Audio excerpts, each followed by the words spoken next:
start my recording. I'm not running late on that. Yeah. Do you guys want to say anything like before we go into draft or no? Not obviously. No. Yeah, I don't think we really need to. Yeah. Okay. Yeah. Do. Sorry, it's been a while since I had to do this. It's been like a month at least. Nice, Yeah. I'm still trying to figure out everything I need to do. Yeah, it should take your time with it then. I'm making all my base notes that I need to do anyway. Right. So, take your time with it.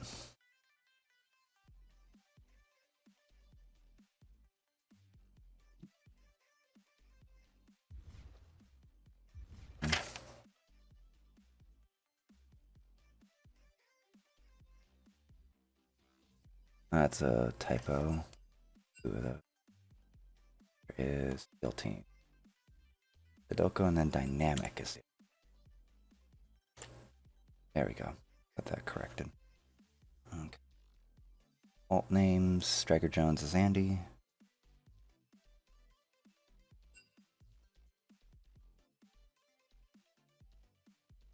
Oing is Shaden.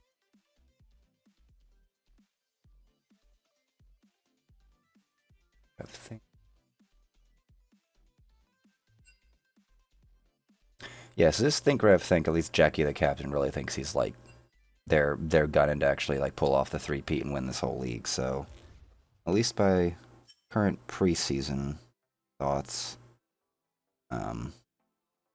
this is the #1 team.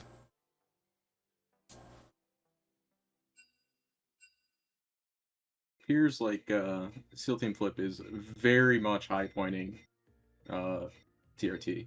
Mm-hmm. Like 68 point difference. Right. I actually need to get that page up for this actual map. When we go into the draft scene, you'll see who's playing and their point values. Yeah. Yeah, it's a crazy point difference. Jesus Christ. Yeah, where is that? Archive seasons, current season.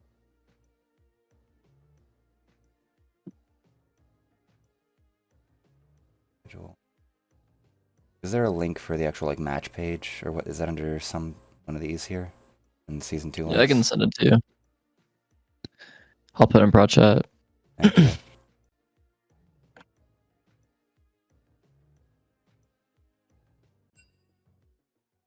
Season 2. It's schedule. That's the. There we go. SEAL Team Flip versus Think Rev Think. There we go. I wanted to know how to navigate it on the website, so I can have my shit together. Zimmy, Jackie, Lumera, Rue, Autumn. Yeah. Let me know when you guys are ready to go in, because I think I am as well. Gotcha. Oh, I'm good whenever church is. Yeah, let me do one more check. Where's Rue? I bet Rue. Yeah, I think Rue is Rebecca. So that would be, I think, the one female name. Okay. And then I don't believe SEAL Team has any females on their team. Okay. Now is Rue, Rebecca. Alrighty, I think we'll build out the rest from there. So, yep, ready to jump on in. I don't know if they've already started draft or if you're going to tell them that they can start, but yeah. Yeah, they already started. Alright, yeah, then let's go ahead. Let's go ahead. Stream, so. Okay. Yeah. Okay. Alright, sending you guys in now. Hello, and welcome to Week 1, Day 2 of the Final Boss Draft League. I am your lovely co-host, Aaron Church Solomon. I've got Tvan here with me. We've got ourselves a very strong disparity in the opening match here. We have SEAL Team Flip, Cosmic Reflippening versus Think Rev Think, and Think Rev Think has kind of tanked their roster going into this first game. Yeah, it's interesting. We were talking about before that Think Rev Think, at least they think that they're very strong going into this season, and how, you know, they want to try and win the whole thing, and they feel like they can easily do that. And it seems that SEAL Team Flip also feels that way, that Think might be one of the stronger contenders. And so they're trying to overpower them with just point value and pure skill in terms of their team and how to draft that team and try to secure at least one, or I'm assuming they're probably going to heavy weigh in with the first 2 games to just solidify a winning series against them in the 3 blocks. So for me, a very smart idea, and it seems that they're also going with the gambit of not using any bans to kind of compensate for the amount of points that they are using in the differentials. So, which I think is smart in this meta. Already 3 picks already going through. Some very high priority picks of this Lucian that we keep seeing. We saw it like every game last night, and the Ambessa B1 being something, and immediately having that Ambessa be a jungler with Mordekaiser being locked in. Yeah, so top side of the map has already been secured on the side of Steel Team Flip. The curious thing to actually point out is that they actually have Zimmy over on Think for their top laner instead of Castle. I just want to highlight that. Castle's the top rated player in the whole league at a full 50 points. So not seeing them here in game 1 is a little interesting. And going out the rest, we're getting the mid laners locked in, I would believe, with the Talia locked in for STF and then the Galio locked in for Rev. So still progressing, and now we are going to see some second round bans from STF. They're getting rid of the... Damn it, new character names really fuck me up. Mel. That's Mel. That's Mel, yeah. Yeah. I will say that Galio could be flex top lane. Galio is a popular answer into Rumble. That was the biggest answer into Rumble in tier 1 play. That being said, Galio can go top lane if it really needs it. I can maybe see a world where you want a Galio into Mordekaiser to kind of do the same thing as what you would do into Rumble, of trying to mitigate that early magic damage and that dominance, and just tank out what they can do and just clear the wave. But also just seems that Think are going all in on just pure engage. Hecarim being locked in, Galio being able to follow up that engage, and having Wukong on top of all of that. It's a lot of disruption. It's a lot of CC with a really solid damage source of Lucian. And with kind of the squishies that are locked in of Corki, Nami, Talia, those champs are not going to have a good time with the just point and click go button that Think have so far. Yeah, there's actually an incredibly short range brawliness that's coming out of Think's comp between the Wukong engage, the Galio follow-up, the Hecarim engage, Nautilus engage. There's plenty of point and click opportunities to really start the fights that they want, but this comp does not scale very well into the late game at all. The Lucian does not put out damage like that. Is going to be outranged by the Corki. And I can't say that, and that's the only real range advantage that I could say. Everything else is kind of controlled by Talia, and Mordekaiser would be perfectly happy to be brawling on top of a bunch of thick characters. So we might find ourselves with a bloodbath early on. The squishiest character in this whole match is going to be the Nami, and Nami's probably going to have a lot of problems with this many big boys running at her. Definitely a game as Nami where you're kind of having to sit behind everyone and really make sure that you're keeping like a yardstick away from everyone else, just to make sure that you are not a target and you're not able to be engaged on, and be able to play after the engage. Something that you are bringing up as well that I'm a little worried about is the lack of damage that Think have. Wukong does do decent damage, especially as he scales, and yeah, Hecarim does a little bit of damage as well, and so does Lucian, but they're all kind of like good damage sources, not anything that is super like reliable. They're very burst, very fast going. You know, Wukong kind of does his thing of Eing in, ult, and auto Q, and then ult again, and then his damage is done. Hecarim is a burst, obviously. And they're also all champions that need to accelerate really fast. Whereas I feel like for me, Talia, Corki, Mordekaiser, and Ambessa are a lot more reliable damage sources, especially when Corki has a Nami, whereas Lucian has Nautilus. It just feels like the damage of Think might be a little unreliable, but if they're able to accelerate someone like the Hecarim with Wukong top, or Hecarim with Lucian, I think they can have, or they are very committed to being able to steamroll and snowball this game out of control and just win through that. Definitely. I will make the Wukong's actually being played as a top laner. Have not seen that in quite a long time. But I think we're going to get on in. I want to keep my eye on Zimmy. Zimmy is an unknown, even by his own captain. So I believe from here, we will see you on the Rift. Cool. Good stuff. Yep, he should be good. So fast draft. Yeah, the standouts that Jackie told me about for his team, I'd have to go back and read. I think Reborn maybe gave me a little... Actually, I never got a call with Reborn, so we'll be kind of blind for what I can provide for SEAL team. But for ThinkRev, the 3 standouts that aren't Castle are Striker Jones, Andy, Riddy, and Bubster. Riddy and Bubster actually are looking for their first trophy. You could say they were very close in the last few seasons of Final Boss, so they kind of got an agenda, and that might be where they're on Jackie's team. Unknowns, Zimmy and Lumera. I did not believe I saw Lumera in this match. Let me look real quick.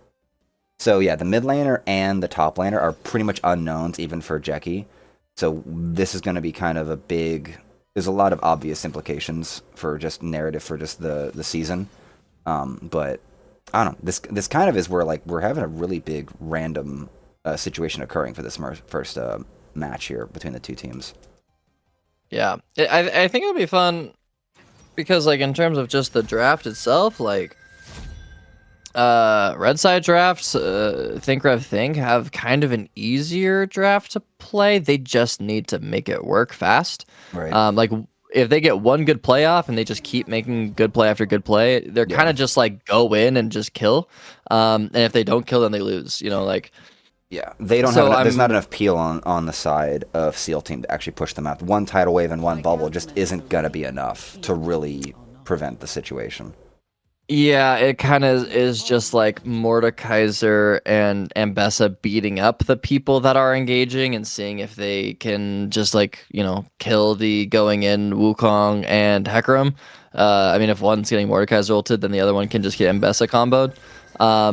But, you know, Galio's on top of that as well. So, yeah. But I think just the hand difference potentially of SEAL Team Flip might just be enough for them to win. I don't know. We'll see. We will. We will. I guess be interesting. I can show you guys this because it won't show on stream. Yeah, cool. Square. Not too much.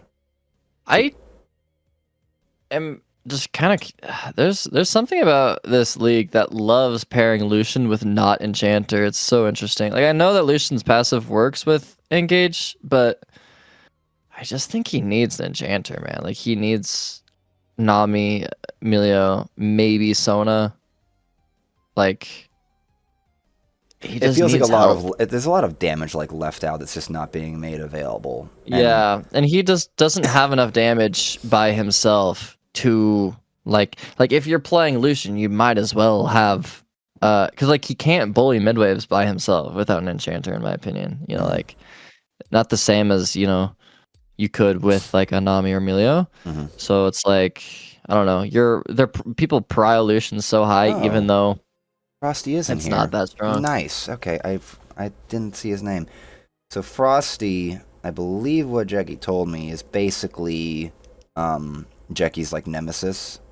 This is pretty much we're opening the season actually with a grudge match with Frosty at least versus Jackie's team. So let me see what else here. Top predicted by community and team. One last 2 seasons. Autumn is the only returning player on this team, actually. Interesting. Returning player. Cool. Autumn. Okay. Do.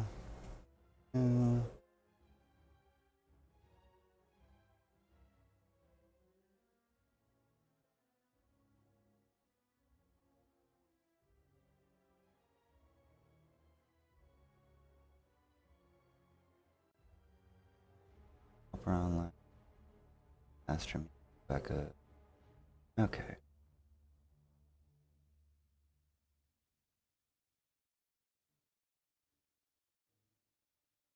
Okay, I'll figure that out. Okay, not important. Okay. Reborn answer anything. Question.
watching this highlight play where like the Malphite and the Volibear jump on someone. That's what I'm expecting in this game, actually.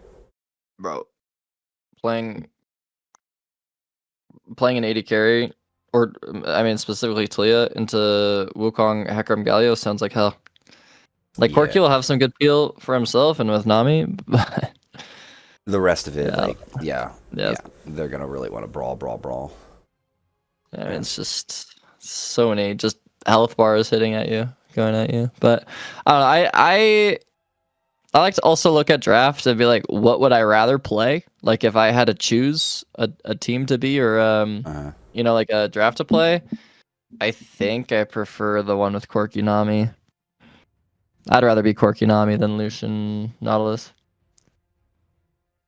But we'll see. Yeah. Huh.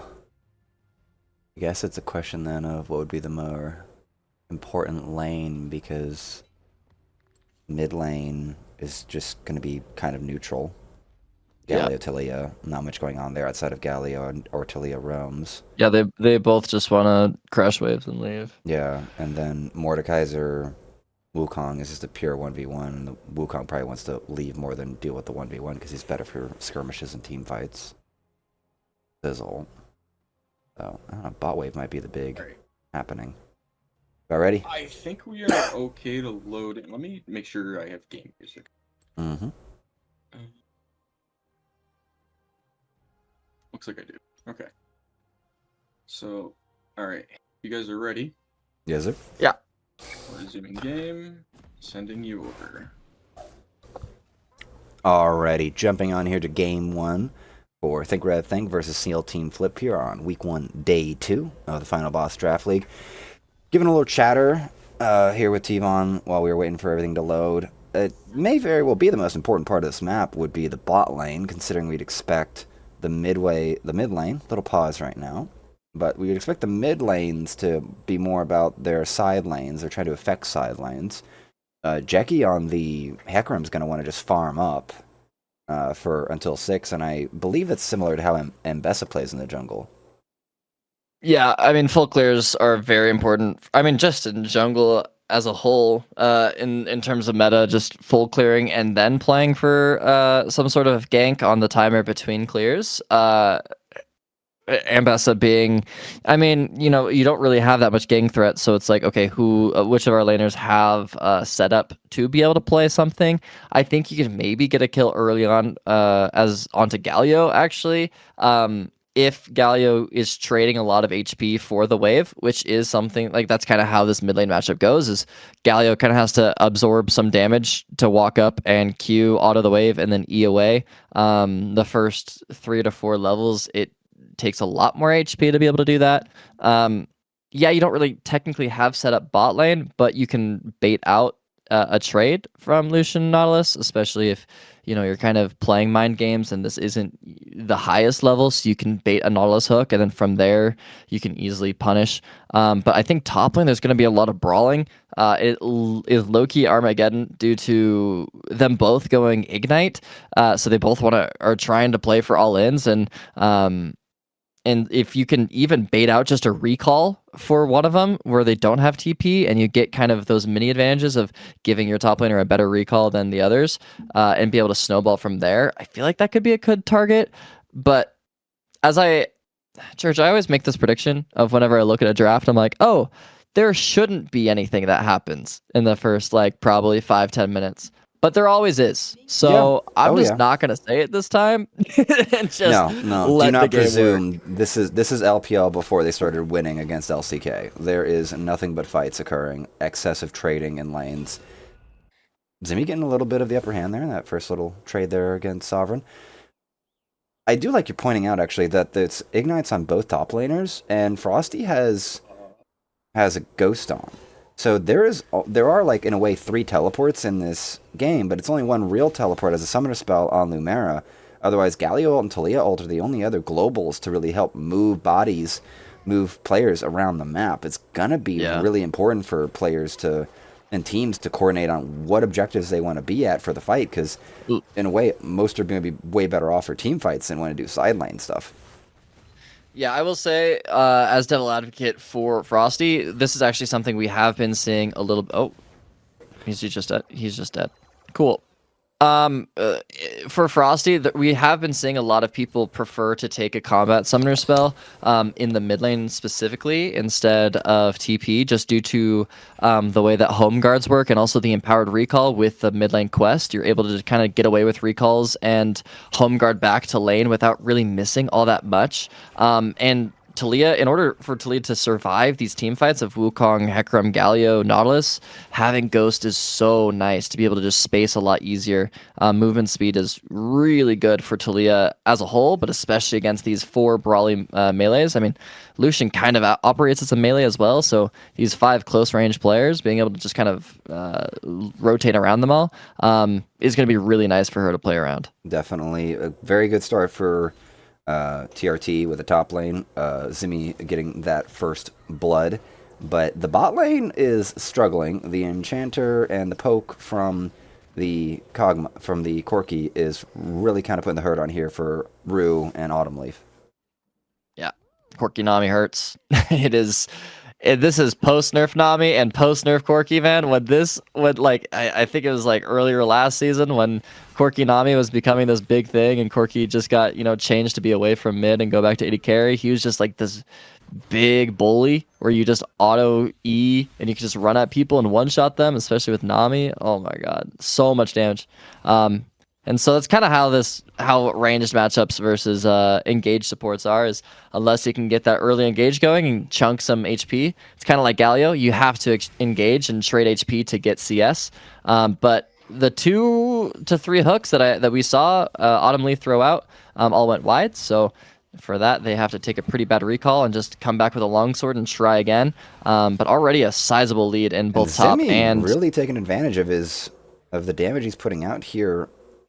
Came back with a longsword and a refillable. So this Wukong is starting out very well against this Mordekaiser. Bot lane on a freeze. They called Hecarim to try to break it, but Hecarim actually went back and the freeze still isn't broken. They can contest this if they want to. I don't think they can trade all that much into this because there is that longsword up and an ignite for Nautilus, but they're able to hold it and stay very safe in this bot lane. And, Corki and Nami like to scale and have more time. Corki obviously outscales Lucian pretty hard. So bot lane is super chilling for STF. Mm-hmm. Like they're very interesting from Rue and Autumn to not exactly call for the wave to get crashed. It's still stuck there right by their turret. You can see on the minimap that Lucian and Nautilus are still having to overextend. This doesn't really set up any gank to come in from Reborn. Reborn's over at his Krugs, or at his over at his Wolves, so still farming up, getting for that level 6. And this is getting a little bit painful here. Level difference between Dynamic and Autumn Leaf. This Nami almost, full level ahead. And I think he's going in for it again. Ignites are traded, but Zimmy is going to take out Sovereign once again. The point value may not be reflecting what's happening here tonight. The point value for Zimmy is sitting at, where are we at? For 13 points by the system that judges it, and Sovereign's at 46. And one of the markers that I was given by the community is that 45 plus is kind of the kind of skill and the kind of a sense of play making to 1v9 a game. And right now, Sovereign rated for 46 points, but is currently 0-2 down on this unknown Wukong player in Zimmy. So this is a very exciting start to this game right now. And Hecarim is back in the mid lane. I don't think Frost is going to have to do much, but... Alrighty, so just... We're doing more of that running at them and saying, I'm going to get you. Ooh, ult coming out here. Knock up. I don't think he's got the damage to finish this. So, ult used. Alright. I mean, he just can't touch the wave. Look at the wave state right now. There's a bunch of melees and ranged for the Mordekaiser, so he's about to be very sad. I mean, he just needs to recall. He's trying to stay, but the wave is pushing into Wukong, and once Wukong has one more rotation of spells, he's just going to die. He's gone too far here. Sovereign trying to get... So close. I don't know why he didn't go for that. Flash not available. or either. Yeah, I mean, he's just out of spells, but he's happy still. I mean, he's able to recall with the wave pushing back into him. Mordekaiser's going to lose a lot here. I mean, he gets the Thorn Mail now, but it's an engage towards Raptors. Nothing should happen here. Fight in the jungle, fight here on the side. Frosty and Lumera are trading it out. They're going to go in on to this Galio. Lumera is going to have to figure out how to get out of this. No flash used. They separate, but Lumera worse for wear. Just TP'd back to wave too, so he's very sad. He's going to have to recall again or just take the L and lose some creeps. I mean, every lane right now is slowly bleeding out. Not a lot of kills exchanged, but I mean, TRT's top laner is the one winning, but the other two lanes, this mid and bot lane, are just slowly getting these big CS and XP leads by the way that they are playing the waves properly and just bleeding out slowly just by good fundamentals. Yeah, and we see the initial Thorn armor. Oh, and we have an ult coming in, and Hecarim is already brought low by the Mbessa. That was a painful situation. Zimmy going to try to get a little bit of damage back, but this Mbessa is already straight ahead of the Hecarim. 14 CS up, a level ahead. It looks like Jeki is only a few minions, few camps away, maybe one camp from getting his own level 6. So, good pacing across the whole map from SEAL Team. But still, this game still feels rather stable. Still waiting for a good engage from Autumn. The level difference still holding, a full level difference still between this Nami and this Nautilus. Yeah, Lucian popping 6 now. Another all-in top. It's just another dead Mordekaiser. Yeah, the shield's going to actually give him some time here, but the Death Room's going to take it, and Sovereign's going to get the kill back. That Bramble Vest doing a lot of work there. Only 77 damage, or maybe 77 healing denied, but that really has probably mitigated the damage that Zimmy was getting with that Sheen.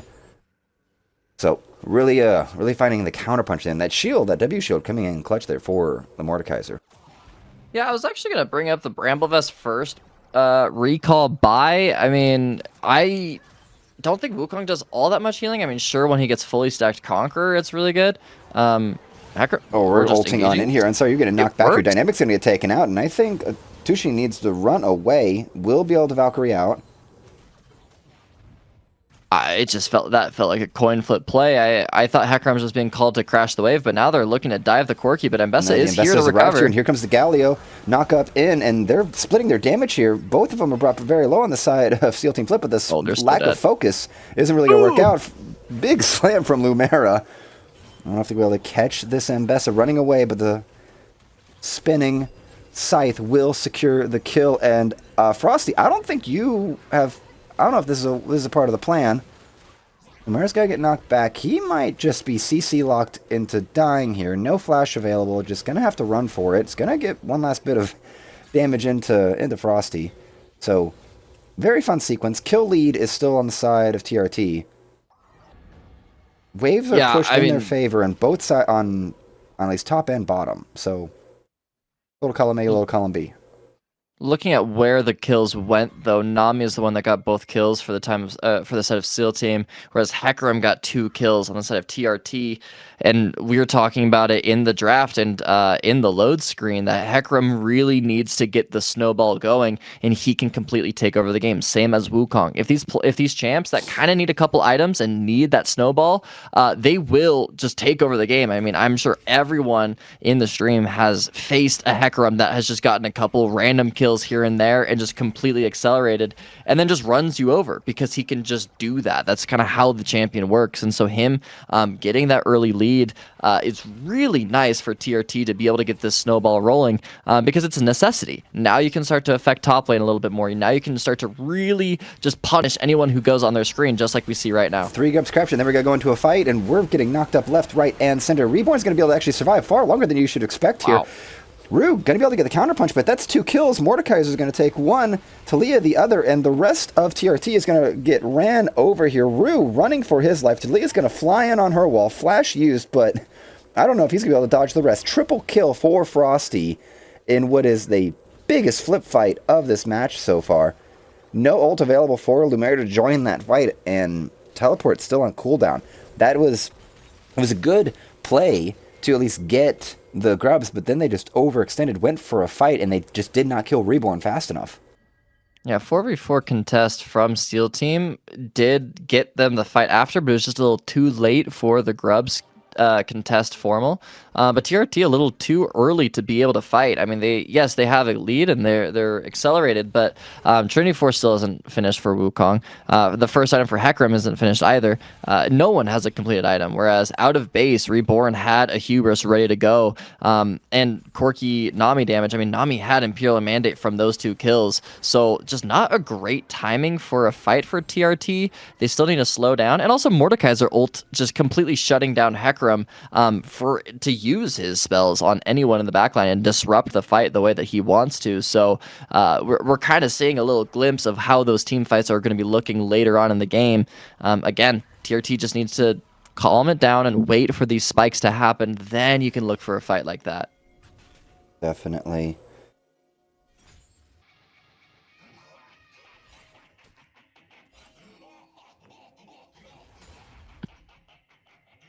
The laughing up top. I mean, I don't know. They've been emoting at each other this whole game. Even Mordekaiser. I think they're having a lot of fun here. I think they're having a lot of fun. I will note how can you that take yourself seriously? It's Mordekaiser Wukong top. Like, come on now. That's not a match. That's not a normal match. It's like one's built for literally having anti-armor, just having an armor build for like, oh, more people here. I just got stronger. Well, fun trade. I don't think Lucian wants to get into this here. He's going to get his ult out. Bear's going to come out, but I think you just signed up for a lost fight, and that pause from the auto attack reset, I was holding my breath there. I thought Rue might have had it.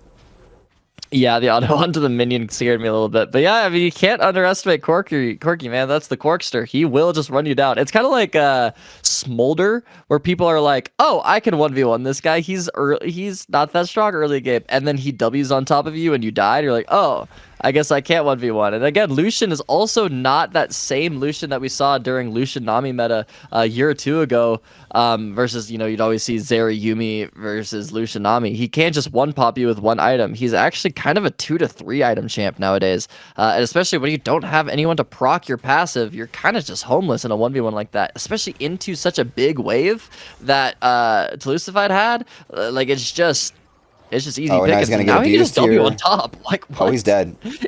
Yeah. One more attack. Yeah. This bot lane is falling apart. Galio has arrived here, but he's going to get knocked up before his charge can even come in to knock up. Hecarim has arrived as well. They're going to be able to at least get a knock up onto the Mbessa. The Mbessa is going to get shut down by the Hecarim. Hecarim's still trying to run to make this happen, but he has gone low. Counter kill occurs. Frosty has arrived as well. Flash away from the Galio and hook away from the Nautilus. Oh, the knockback flashes through the turret. It's going to be able to survive. Ximius has arrived healthier, but the swap of damage this is not what we were looking for. He's going to be able to get away, but the Mordekaiser has now asserted dominance, has taken over this top lane. I think everything's falling apart. STF in charge, 6k gold lead pretty much. And I think we are seeing the beginning of the end a little bit here, Tvan. Yeah, the snowball's already collapsed, and it kind of collapsed on Void Grub's STF, though. I do want to really commend them for matching every single play that TRT is trying to do. The wards that Dynamic has been putting down on the map, as well as just the little bits of scouting that the Talia Frosty has been doing in terms of the jungle camps, have been really smart. It's a little subtle thing, but he always is checking Raptors. He's always trying to just stay in river to watch wherever anyone like Jekyll or Lumera are going, because once they press E and start to engage, they just have to go in, and so immediately matching it is so well played. And top lane, speaking of well played, I mean, Sovereign with a comeback of a century. Yeah, Sovereign with a big comeback. End's going to catch Rue. He's going to dash away, but he's going to be blown up too quick. Nautilus is here, but just as a complimentary prize, a bonus prize, if you will, for Reborn. And just, I got to figure out what that one's name is. Tuflislide. Tufliside? Call him Scoob. That's Scoob. Fantastic. Yeah, Scoob. Fantastic. Of course. Scoob. Meanwhile, top lane. I mean, that's a Riley's Mordekaiser that's just beating up everyone. Also, to note, Church, something that I really liked about the teams yesterday, or one of the teams specifically, was the amount of dragon pressure and priority that they had. It's now almost 16 minutes, and we're just now taking the first dragon. It's kind of an interesting situation where it feels like STF were far more prepared for the counter punches, so they were not making their own plays. to get to Dragon. And TRT, they did what they did for at least getting the 3 grubs, but everything else has fallen apart since then. So it seems like neither team has really prioritized the objectives, because really the kills are kind of what's been on the menu. And Frosty's ready to eat. This tier 2 is going down. Yeah, 10k gold lead nearly on the side of STF at 16 minutes. Lucian nearly dying. Good flash for the Talia to get out, but this is just dominance purely. Corki feels unstoppable, and he hasn't even hit second item.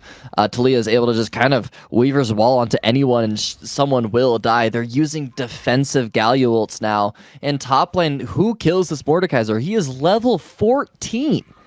Autumn Leaf is 6 levels down on the Mordekaiser top lane. They probably need 3 people to kill him, and he needs to not have the Death Realm, and even then, I don't even know if they kill him. No, this Mordekaiser is clearly impossible to kill right now. And this actually ends up creating a side lane pressure situation, depending on how they want to, again, move the players around the map. Because, again, we're still having the issue of not having a lot of teleports, but I don't really feel like that's held back STF from being able to read the map, read the movements, and read the plays, and just be there for the fights and just really mess up Think Rev Think's plans. They just haven't been able to get the fights that they want, and it's really kind of too far gone at this point.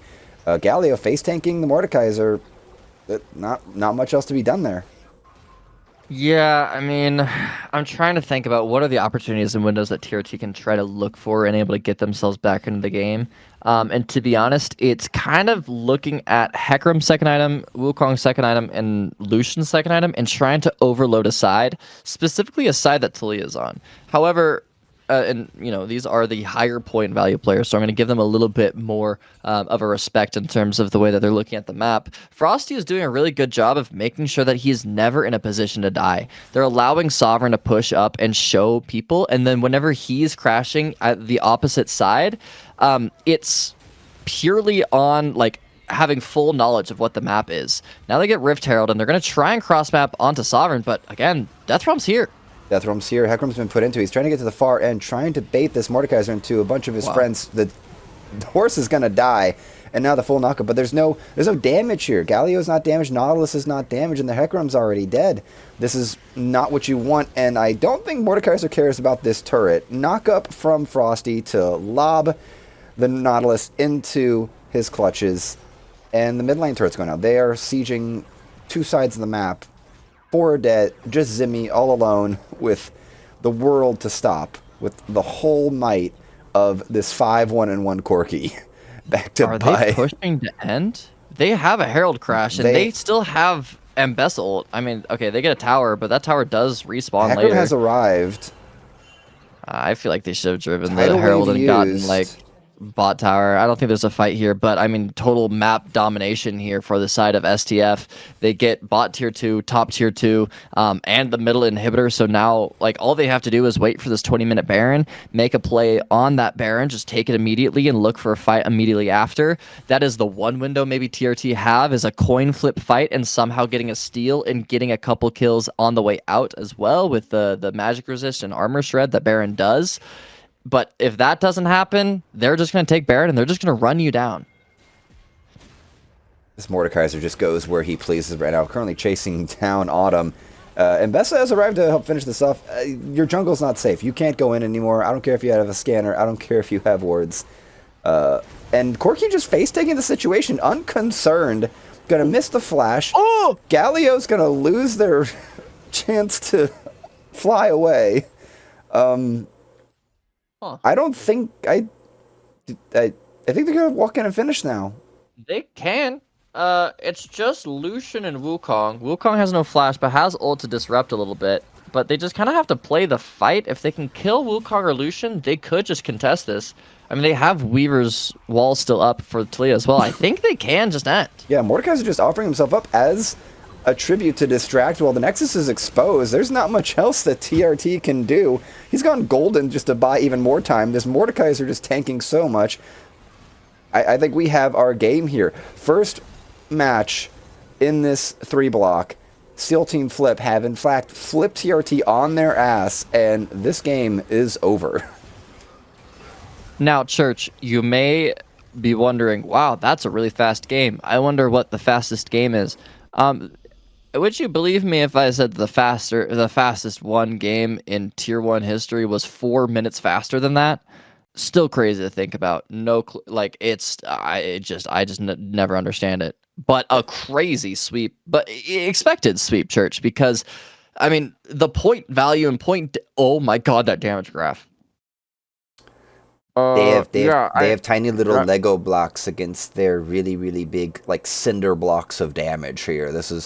I imagine the rest of Think Rev Think feels rather concussed after the shellacking.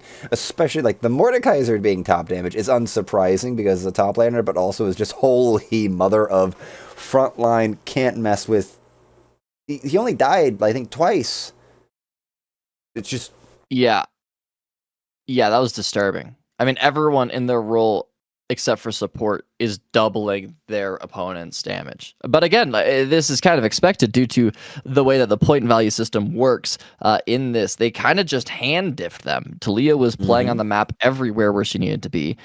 You can kind of just tell that the fundamental understanding of the way that the map and game works, SEAL Team Flip just had a higher understanding of the way to play around each other, around their wave states. Like, there is such little fundamental things that all three lanes were able to do to be able to give themselves these leads that then snowballed, and they made the right plays at the right time that then just created a devastating burning of the field that is Think Rev Thig's side of the map. Just total dominance for SEAL Team Flip, and if they continue to try to overload Think Rev Think with these point value team drafts, then I think we're just going to see one of the fastest 3 blocks of probably the whole season. Yeah, and this is again, Castle's not being put into the top lane. Zimmy, the unknown, as well as Lumera from mid, the 2 unknowns. I can't say that the Galio play from Lumera was bad, but the sucker punch from Zimmy that got the first blood over onto Mordekaiser and is really setting up a really good snowball up there just fell apart once the armor item came in. The scaling of Mordekaiser and the understanding of that matchup just seemed to fall apart after level 6 or 7 for Zimmy there. So, unfortunate start to the series. We're going to go ahead and take a break, but we'll see you back for draft for game 2. All right, you're clear. Thank you. Wow. Wait. What? Yeah, that's the most one-sided match we've casted yet. I don't know if you guys noticed, but there were the wrong team prefixes on all of their names, and we don't know why. I did notice that. I just ignored it. I'm not gonna lie. I'm hoping everyone ignored it, but Ishan and I are curious. He should be joining this call soon. Are people? Do you think they're trying to troll us or something? Because that's their side, right? No, that's on our side. Oh, really? Yeah. That's weird. Very weird. All right, what are they doing for? So Think Rev Think trading out. So trading out jungle, mid, and bot, keeping Autumn and keeping Zimmy. Black Venom in for Sovereign, Reborn still for jungle, Frosty still for mid, Hashiman for Scoob, and Bugsplat in for dynamic. So mostly a full flip. Yeah, only 2... Let me see, make sure I got this right. So yeah, only 2 players sticking on either team. So 3 out, 3 in for both teams going into game 2. Yo, Ultra. Yo, oh, there you go. Can you stream your league broadcast real quick? Hang on. Let me figure out where the hell it is, because I have 800 tabs open. Tracks. Yeah, get more monitors, bro. I have 4. We were talking about this yesterday, man. You need 8. Yeah. Honestly. Damn. I want you to know I effectively got like 5. I think How many do I have? I think I accidentally muted myself like around 2 or 3 times when there was action on the screen, and I even cast it and then looked and realized my headphones that was music. I'm sorry. I lost. It's all good. I will always compensate, bro, if you need. Ishan, you should be able to see it. Yeah. Okay. Let's see. Go to go to teams and players, and go to one of the 2 teams that just played and go to edit. Like Team Tags, Oh, TRT. Yeah. Okay. Go back to current game. Go to settings in the top right. No, nothing there. Go to in-game. In-game. Caster mode. Settings. Top right. We go all the way down. Past the hotkeys. If there is a past the hotkeys, I don't think there is. You can close that out. Yeah. Webster name sounds so familiar. Go to feed. No, nothing there. Huh. Go to game, yeah. No. I don't know. That's weird. I I think just leave it for now. It's not a big deal. I'll look into it after the games. Yeah. Right. It didn't mess with either of us. I didn't even know there was a problem. Yeah. Yeah. My bigger issue is Scoop's name. Fair. Yeah. Like, yeah, I looked in here. I didn't see anything for it. Yeah, it won't be in there. I'm not sure why it's happening. I've never seen that. Weird. I mean, technically, it is a style though, because it's using the custom font. Yeah. But it shouldn't add text as a style. Right. Alright. Yeah, I'll look into it after. Okay. All right. Now I gotta go back. You didn't even say bye, bro. He's in the middle of a D&D session. Oh, that's why he doesn't do Sundays. Yeah. D&D. That's fair. Fair. I guess so. I miss my crew. I miss my D&D crew.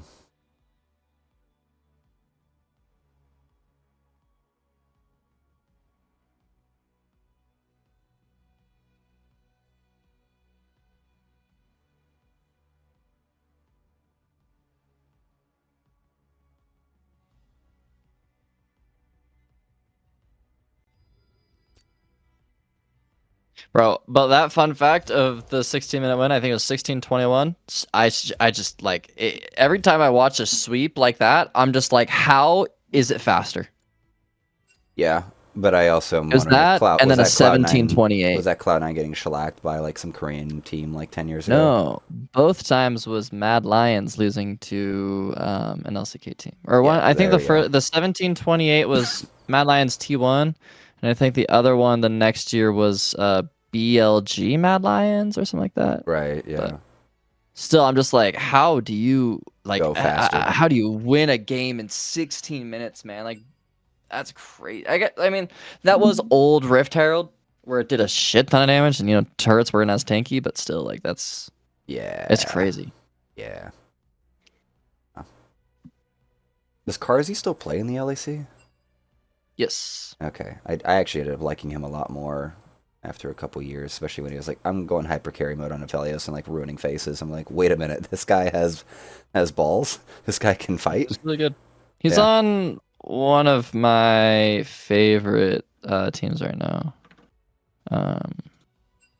Just because I like the way that they play. All right. He's on Vitality. Mm. I want Vitality to go to MSI. I think they would be really fun internationally because their top laner just plays the weirdest shit ever. Like he plays like he played a Nivea top. He plays weirder than Blippo. He played Quinn yesterday. He played like Echo top. Like he's just someone where he's like, yeah, when people first pick something, I want to try and find a counter for it. Like, that's awesome. Shout out Naknako. Yeah, he kind of just shits on everyone. Just wins like every lane. That's actually crazy. Of course, I've been so disconnected. I'm still thinking of like Wonder and Perks days with 2021 G2 and stuff. And our first cast, you referenced Froggen, and I was like, I don't think anyone knows who that is anymore. Like as sad as it is. Yeah, like everyone has to give respect when the bird comes out to Froggen if they know anything. Mm-hmm. But it doesn't surprise me because I mean I was there watching it, when I started playing the game when like Talon was released and then Skarner was released, and then I had friends that were talking to me about esports, and it was so hard to track down for me because I was such a like Christian family boy or whatnot, so like Mm. running around the internet trying to find like these games and Yeah. just wasn't doable. And then it's like, all right, the LCS is here. Okay, cool, a single place I can watch all these things. Yay! And then slowly realizing, oh, TSM and Reggie are a bunch of liars, even though I love Bjergsen and everything. The Yeah. LEC is actually where it's at and had the best entertainment value until they fired Quickshot because they're retarded. And LCK and LPL is actually where the best teams are, but, you know, so it goes. Yeah. But, you know, sometimes you come back to LCS when they have, you know, the one team, like a couple of years, FireQuest had a fun team that looked really competitive. Yeah. But I think I mean, right now LEC looks. I mean, G2 had a great international performance at first, and that's where like whenever I see that out of like Genji. particularly G2, I'm just reminded of like where like League and Riot are so bad because like it's reminded me of how like there's just certain players that have played at the top of the game and they're just so uninterested in playing like in their region in the region lock bullshit. Because like no, I'd rather be playing against T1 like every few weeks or whatnot, and actually playing against the best instead of dealing with like these shitters and losing these games and all that stuff. Because I see a version of it in Counter-Strike where like there's certain like veteran like 35-year-old in-game leaders that have shit stats but have the best calls. And you realize Kerrigan. exactly, I mean, you know exactly what I'm talking about. I'm a FaZe fan, of course. I know. FaZe is dead now. If he's going to Spirit, FaZe dude, yeah, Kerrigan big on Falcons, bro. Kill me. That kill is me. insane. I Like, want him, but I want him to look. man. I want to have that moment where he looks at Nico and says, "Where's your major? Now shut the fuck up and do what I say."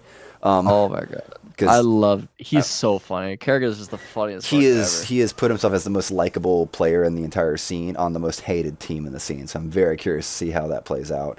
But Yeah. But like Kerrigan only really wants to wake up for majors or like really pristine tournaments, and so that's where I look at Caps and I just feel heartbroken that like Riot has just restricted him from actually playing with the best and having a team that is playing against nothing but the best. Because G2 should be hanging out in like the top 20. You know, if we actually had a top 20 league of some kind, like. You know, I've listened to Monte Cristo for years talk about like how Overwatch League went, and I was there to watch like season 1 and 2 of Overwatch League. I was like, no, everyone can compete with everyone. Just have everyone on the same freaking environment. You know, we have a super Yeah, but league. it's just You know? yeah, it's like how do you do that? Like where do you put it? You know, it's like you put it in Korea and call it fucking over. Like you know. yeah, but it's like I'm sure not a lot of people are. I also I like playing a devil's advocate. As much as that does sound sick, I think like the ecosystem that League does, like if G2 and like the top three, let's say the top three LEC teams all like abandoned LEC and just went to LCK or whatever, like the supers, whatever. Like the bottom LEC teams will just never get that experience. You know, like I think I get that, but I kind of also like don't care. If you want as a player to be a part of the best, you go to Korea. Like this goes down to like what are you trying to do? You're trying to play locally in comps. I will say the solution that LCS things, and I actually really like this because Marcus has become the LCS commissioner, and he's done a lot of really cool changes by like making game days the exact same as LCK, where they're all playing best of threes, no longer BL1s. You know? I hate this short attention span American mindset. That was really cool with First and MSI was obviously the teams that qualify go to wherever, but then the like other two teams, like for MSI, it's like the second, third, and I think maybe the fourth place teams. They will be sent to Korea as a boot camp, and it's Riot paid for. It's not paid for by the team. Well, that's pretty to be able to like scrim against, Well, and I'm like, that's really cool because then they're getting that Korea experience, and then they can bring it back to LCS and things like that. And I'm sure LEC kind of does the same thing of stuff like that. So that is bridging the gap, and I do think the gap is actually closing in. I think LEC actually has a lot of really good teams that could be good contenders. Unfortunately, the way that like internationals work with Riot events are most of the time terrible. Like I am so sick of single elimination tournaments, man. It's just so dumb. Oh, I hate Swiss kind of shit and stuff like that because I don't mind Swiss, but why are we single elim in the Big 2-6, man? Well, like, I think you and I are hanging out on like I don't know if you've been like a fan of like Thorin and Monty for a while. I have, but like there's something about realizing that like a regular game of League of Legends, like Counter-Strike, it's a best of 3. It's not it's not a single match. It's nonsense. It's not how the game is played. I hate Fearless. Like once I realized like yesterday they were not doing Fearless, I was like, "Oh, thank God." Because I love Fearless. I still love it. I think love I think it can be enjoyable for like a chaos thing. Like I think I'd enjoy it in a pug, like as a player or something like that. Or but like for a serious competitive thing, I just don't really buy into it because like you may never see Ben play Jax. You know what I mean? Like you don't get to see player like you're not answering the call if someone is god tier on their pick. You just either ban it out forever or you pick it and now it can't be picked by them. You're just denying actual skill expression. And now it's just more RNG. It's not the best. It's just a for fun mode being utilized in a competitive situation. So like for me, it's just too much. I don't know. It's just too much to track. It's too much of a headache. And it's not like the game's already like no one in North America, no young person in North America like plays the game. I hear. So it's really hard to kind of sit there and be like, hey, play League. It's like, yeah, there's 200 fucking champions, and like you gotta figure out how all that works. You know. They are starting the draft. Awesome. All right. All right. We're good to jump over. You guys are ready? Yes, sir. Yep. Sending in now. Alrighty, jumping into game 2 here between SEAL Team Flip and Think Rev Think. The point values have equalized a little bit here, Tvan. Yeah, it seems that Thinker of Think have understood the assignment and understood what SEAL Team Flip have done and said, okay, if you want to play the high value players, let's get some subs in. So 3 tier 1 players beside Thinker of Think and allowing Zimmy and Autumn Leaf to be the little bit of a caboose in the tier 3 scene. But I mean, with the core of AD carry mid jungle being able to be these really strong, most likely vocal players, I think Thinker of Think are going to make this series a little bit more competitive. And I think we're going to see a bigger showcase of what this team has to offer going into the full season and looking into what their playoffs are going to look like, them being that team that has been back-to-back. Yeah, I'm almost wondering if Jackie was just actually rotating in several of his players to give them stage time, just to see how they feel, how they work with it. Zimmy getting another round of it, Autumn as well getting another round of it. Actually, Autumn is a returning player. My mistake there. But we have at least a rotation on SEAL Team Flip side, as well as Think Rev Think for 3 in, 3 out. Black Venom in for Sovereign. Frosty still in mid lane. Reborn still in jungle. Hashem in for... Wait a minute. SEAL Team for Scoob. And Bugsplat in for Dynamic. We've already kind of flown through the bans here. I'm going to finish off. Think Rev Think. Zimmy still top lane. Riddy traded in for Jackie. So captain's on the sidelines. Mark Boots in for Lumera. Bubster in for Rue. And Autumn have stuck around as the support. I would expect at least a shot caller who's going to help be running around this team for Autumn to probably be the shot caller. But we'll see how it all plays out. Bans are different, actually. Zimmy's Wukong has been taken away, so he's not going to be able to get that. Kindred and... damn it. Kindred and what? Viego? Viego, thank you. I had the V. Kindred and Viego banned out by STF, with Lucian and Bessa and Fiddlesticks banned on the side of Think Rev Think, denying Reborn those options. So we're seeing a development, at least in the draft, for the strong suits that were provided and showing a lot of promise. Probably trying to make sure that Zimmy doesn't get any more advantages, really putting the pressure on them. Braum on the first rotation feels kind of interesting on the side of STF, with the Karma and the Smolder being locked in by Think Rev Think on their rotation. Yeah, I'm glad you said interesting. I was about to say I hate it. Braum is not a first pick champion ever. I was looking at Autumn Leaf's match history because of this Braum first pick of like, is Autumn Leaf just an do they just not play any sort of enchanter? Is it only engage? And I mean, it does seem like they play a lot of things like Nautilus and Rel, but also, you can't first pick Braum because you can just play an enchanter and now it's a free lane, and allowing Smolder to be locked in as well, because Braum, you can't be aggressive. Your engage is a QR, and even then it's like so easily dodgeable or just walk awayable. He doesn't apply pressure. He's just very good as a counter pick. I like the Jinx match of the scaling of Smolder, but Smolder is just kind of going to be untouched unless they have a really proactive and aggressive jungler on the side of SEAL Team. This Smolder scaling is going to be terrifying for STF to have to deal with. Yeah, and the Garen coming in for the top lane. It's going to give Zimmy counter pick. I wonder if they're going to want to match, because bot lane and the top lane secure. Wonder if Zimmy's got anything in their pocket. Tier 3, the Mundo, maybe, to match up against the Garen. It could be flexed. Riddy could take it in the jungle. But right now, that's at least how things are looking. We're going to start flowing into the second round of bans. The scaling in this game right now looks kind of bonkers between the two teams. Yeah, so that's what I'm looking at in draft right now is which mid jungle, or I guess mid top for Think Rev Think if Mundo doesn't end up going top, which of those two are going to bridge harder and accelerate the game better. Because it's okay in your first rotation to only pick scaling. It's decently common, especially when Azir was the thing. Pick a scaling AD carry, pick Azir with whatever support you want to play with your scaling hyper carry AD carry or whatever. And then now it's like, okay, what is our jungle and mid? You need to have something to bridge these champions to their late game possibilities. So I'm looking at champions like Pantheon, Xin Zhao, Vi, these champs that can get active early on and can still be useful later in the game. Specifically Pantheon.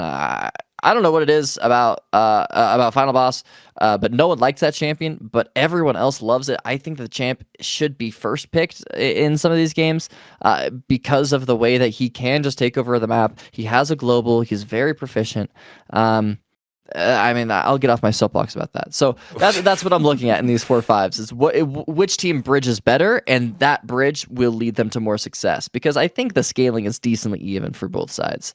Yeah, I think so as well. Bans coming in have been concluded. I'm enjoying as I get into this skill set, realizing I recognize everything that I see, but my mouth can't pronounce the words. So round of bans on the bot side, Jarvan, and the second newest champion in the game, there he is, Zahin, and then Talia and Syndra banned on the side of Think Rev Think. And we're still waiting for the first round of. We're still waiting for, what would that be? Bluth 4, B4 to get select. Oh, R4. There it is. That's the rotation. So Xin Zhao confirms, this actually confirms that the Mundo is going topside into the Garen, and Xin Zhao will be in the jungle, ready taking that spearmint into his hands.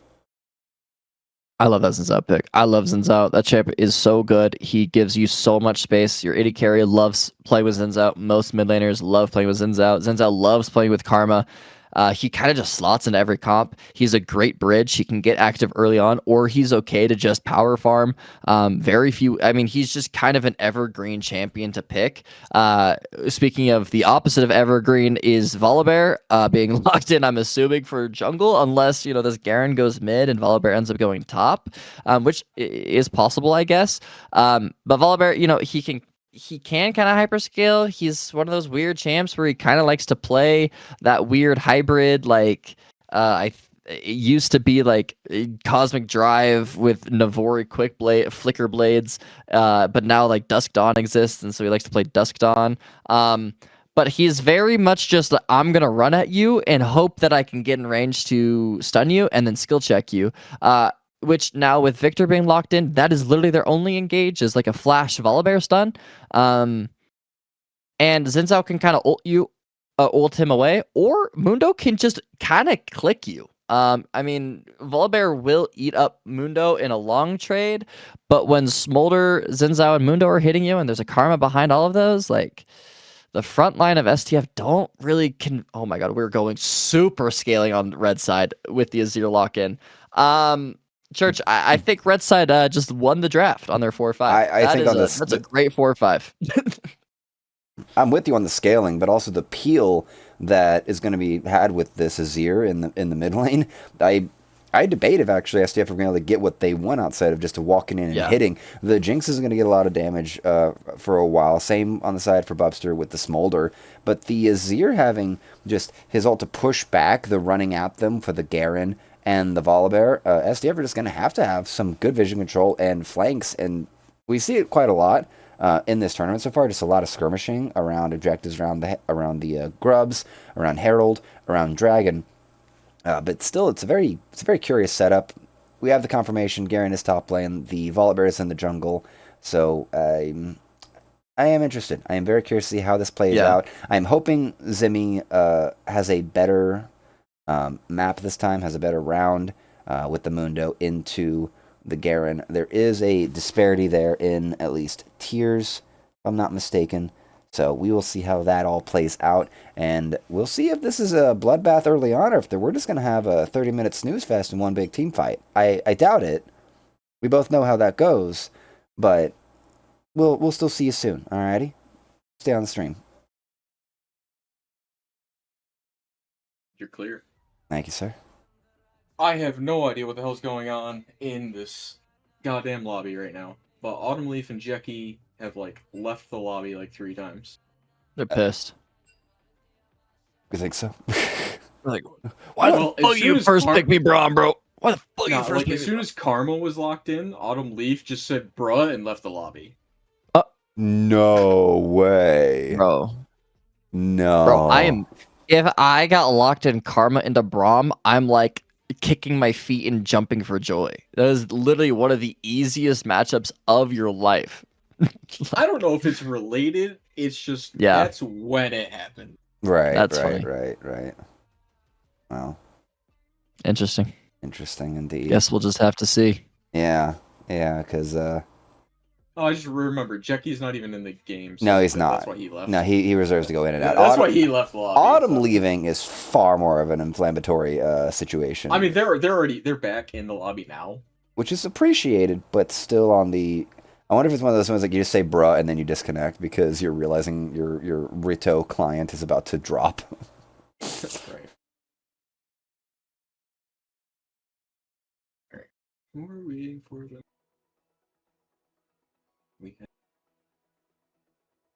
Oh, I think we're waiting for Bro, I Sovereign. can't believe I'm watching a Sovereign. Volibear jungle in the big 2-6, man. I can't wait for people to start listening to LS, where he's talking about bringing in Katarina, since Garen was like made a viable pick when it's like a low CC, team he's going into.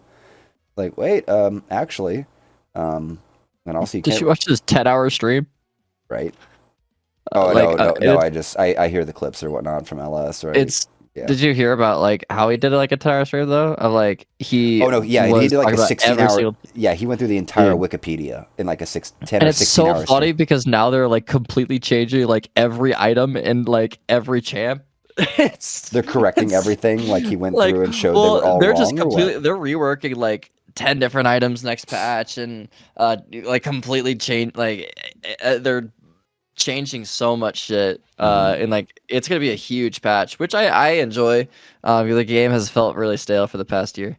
Are they doing that because of his stream or just like I don't know? Like, what prompted him to go through the wiki? I doubt it.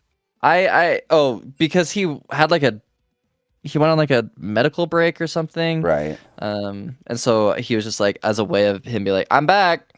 He did that. Time to I don't think they're related, everything. but I think it is really funny. Right. You know what I mean?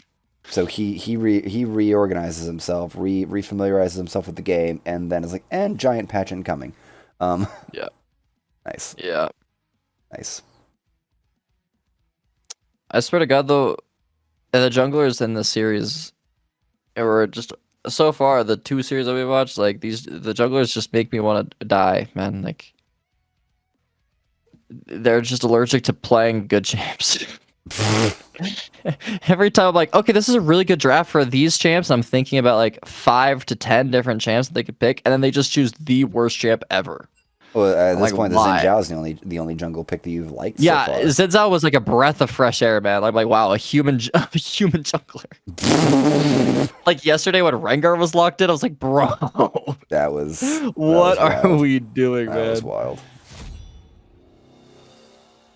Like we're allergic to Xin Zhao, we're allergic to Vi, Pantheon, even like the tanks you could get away with. Right. No lie, alt. I had actually prefer to watch the stream of highlights than the draft pick. Okay. Yeah, sorry. I don't know if that's more interesting to Tvan or you, but I was like, we've already watched it technically, so I've seen this movie. I'm low. It's more just so you know, like how close we are to being ready. I appreciate. I do appreciate that because like, there's no way to nail the timer. It would appear. For maybe if I just. Sure. Yeah. If you want to do that, yeah. No, we're all good. We're all good. Yeah. That's good. Acceptable.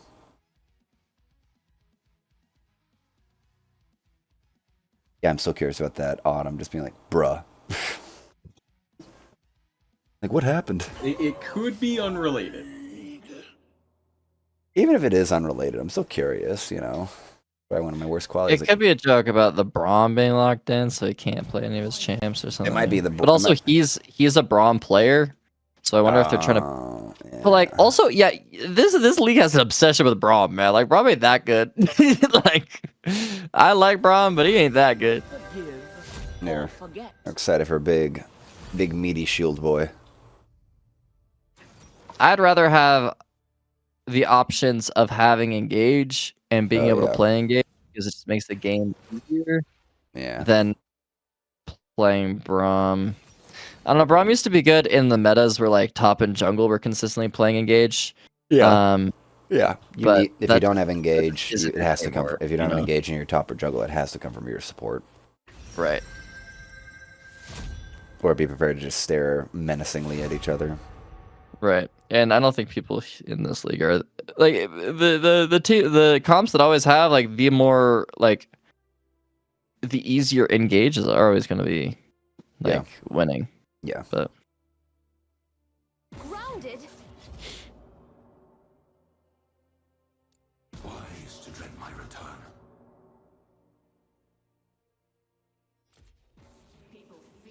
See, the funny thing, since I like play only like ARAM, is that Volibear is actually a problem champion in ARAM because you're just fighting all the damn time, of course, and there's not a lot of mobility.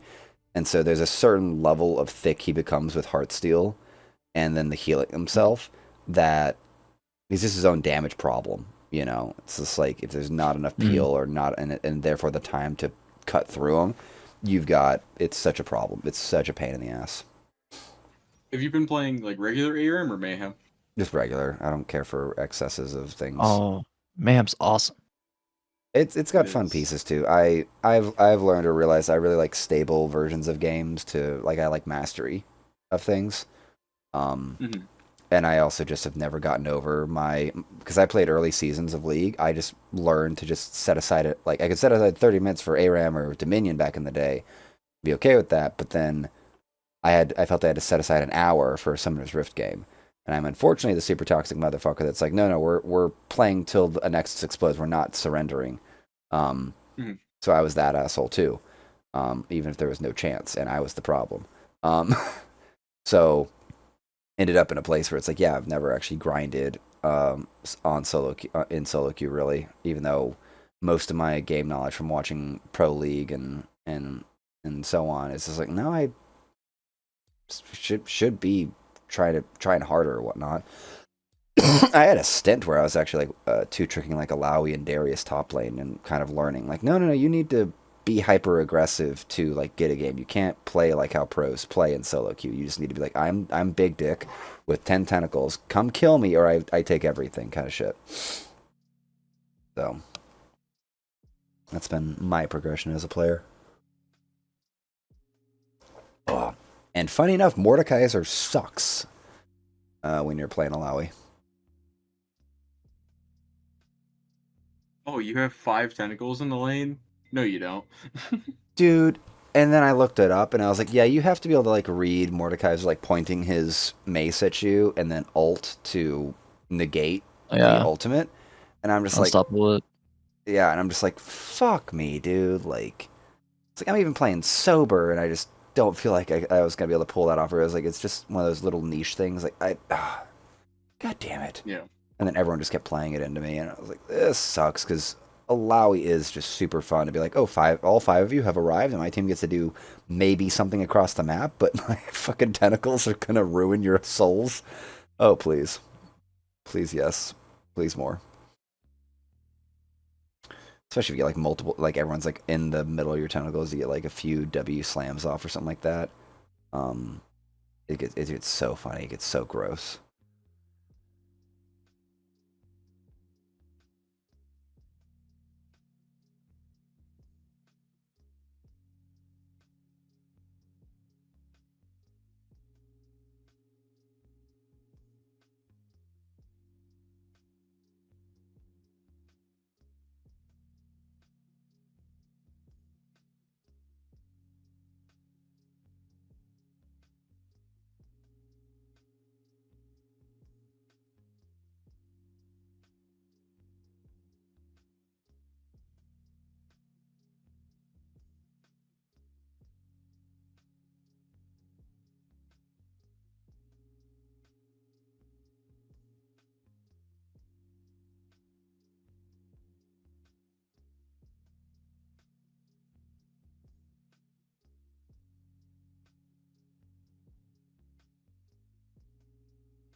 What are the comps again? That on that screen there? See, can I bring up to you? Yeah, as I wonder is on the spectator delay or not. Oh, wait. Yep, okay.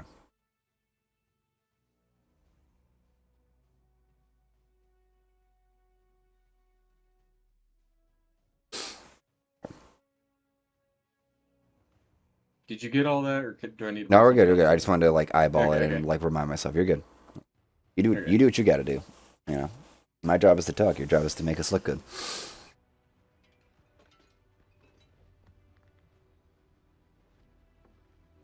Alright. Alright. The broadcast is working.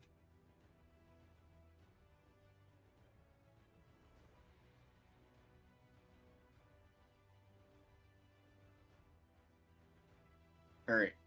Whenever you guys are ready. I'm good. Was Alright. Zooming. In.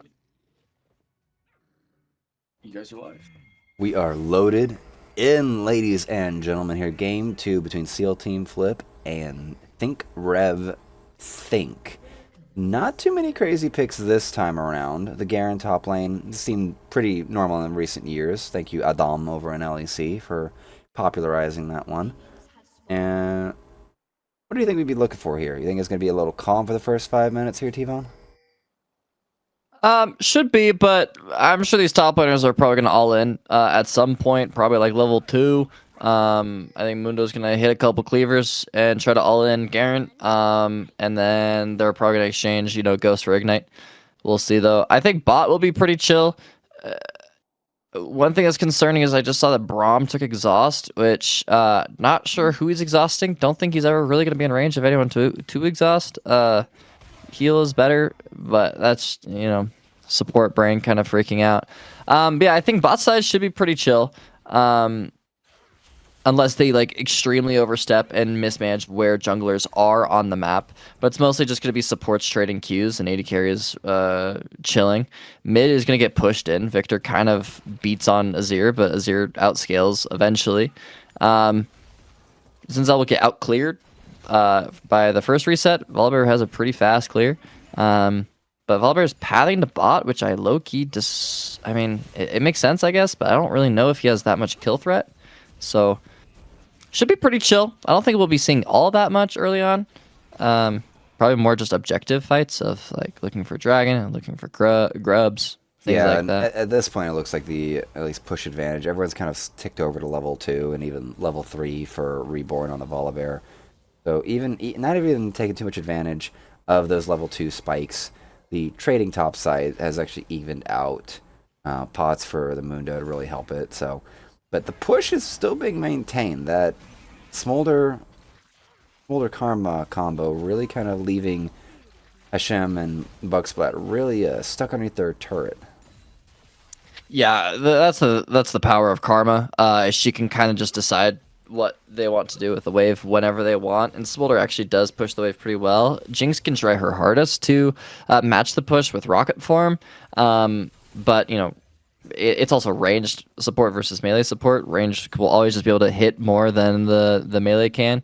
I think top lane as well, Garen will have the autonomy of whatever happens to the wave. But here comes the Volibear level 4 gank. Volibear's right flash used does not land the stun. God. And that is painful to watch. That is not what you want. Mark Boot says is teleporting back. Yeah, that's the one play that Volibear can do is flash stun someone, and now that he has no flash and didn't even get Smolder's flash, not even a heal or anything, he's gonna struggle to find any sort of avenue to gank later on, because again, Volibear's only engaged is just kind of running at you fast, but when you're playing with the Karma and you're playing Smolder, you both also have movement speed steroids in your kit to kind of just do the same thing. So the fact that Volibear already lost flash is going to be very difficult for him to be able to do anything, except for this top gank, which is matched by Zinzao. Yep, and where he goes has been taken away. W is going to keep him alive here. The burn's still ticking him. but Zimmy should be able to survive. This situation topside doesn't feel very much in favor of the Mundo here in the early game. The silence from the Garen with the spinning to win seems to be maintaining just dominance, but it's kind of an inverse relationship right now where the Garen gets to feel like it gets to have control over this Mundo and wave control, while the Karma and Smolder have all the poke and all the power. I don't know when Hashem and them are going to be able to even get the wave across the line of scrimmage here. They're going to have to really brute force it and use a lot of HP to do that, but they're kind of just in the hands of whatever Smolder and Karma want to do with their wave. I think Mundo now with the double Ruby Crystal, Ruby Crystal will be able to survive a little bit more. Mundo early levels is decently, not great at sustaining, but, as he develops more levels and gets more HP under his belt, he'll be able to survive the Garen a wee bit more. I think the only point that STF can kind of play around at this moment really is just the mid push that Victor does have, and, able to push Azir out whenever he wants to, and he can rotate whenever he wants to. It's kind of just how the lane works, but there's not really anywhere for Victor to go. Volibear can maybe find a timing to invade Xin Zhao, but with the resources and timing that Volibear has been using to try to get something happening top or bot, I don't see him ever going for any sort of invade onto Xin Zhao. Yeah, no, and Frosty's actually been really bullying Mark Boots in this mid lane matchup, hitting most every laser. The teleport exchanges felt really similar and really equal. There's almost 10 CS difference. Mark Boots has not even indexed any boots yet to even play Fancy Feet to dodge the laser. So there's kind of a diff mid just in how that has played out here. There's been no pressure on Frosty. Really did come over earlier to kind of shadow Mark Boots when he was super low. But still, it's a very low activity game we're seeing here to start.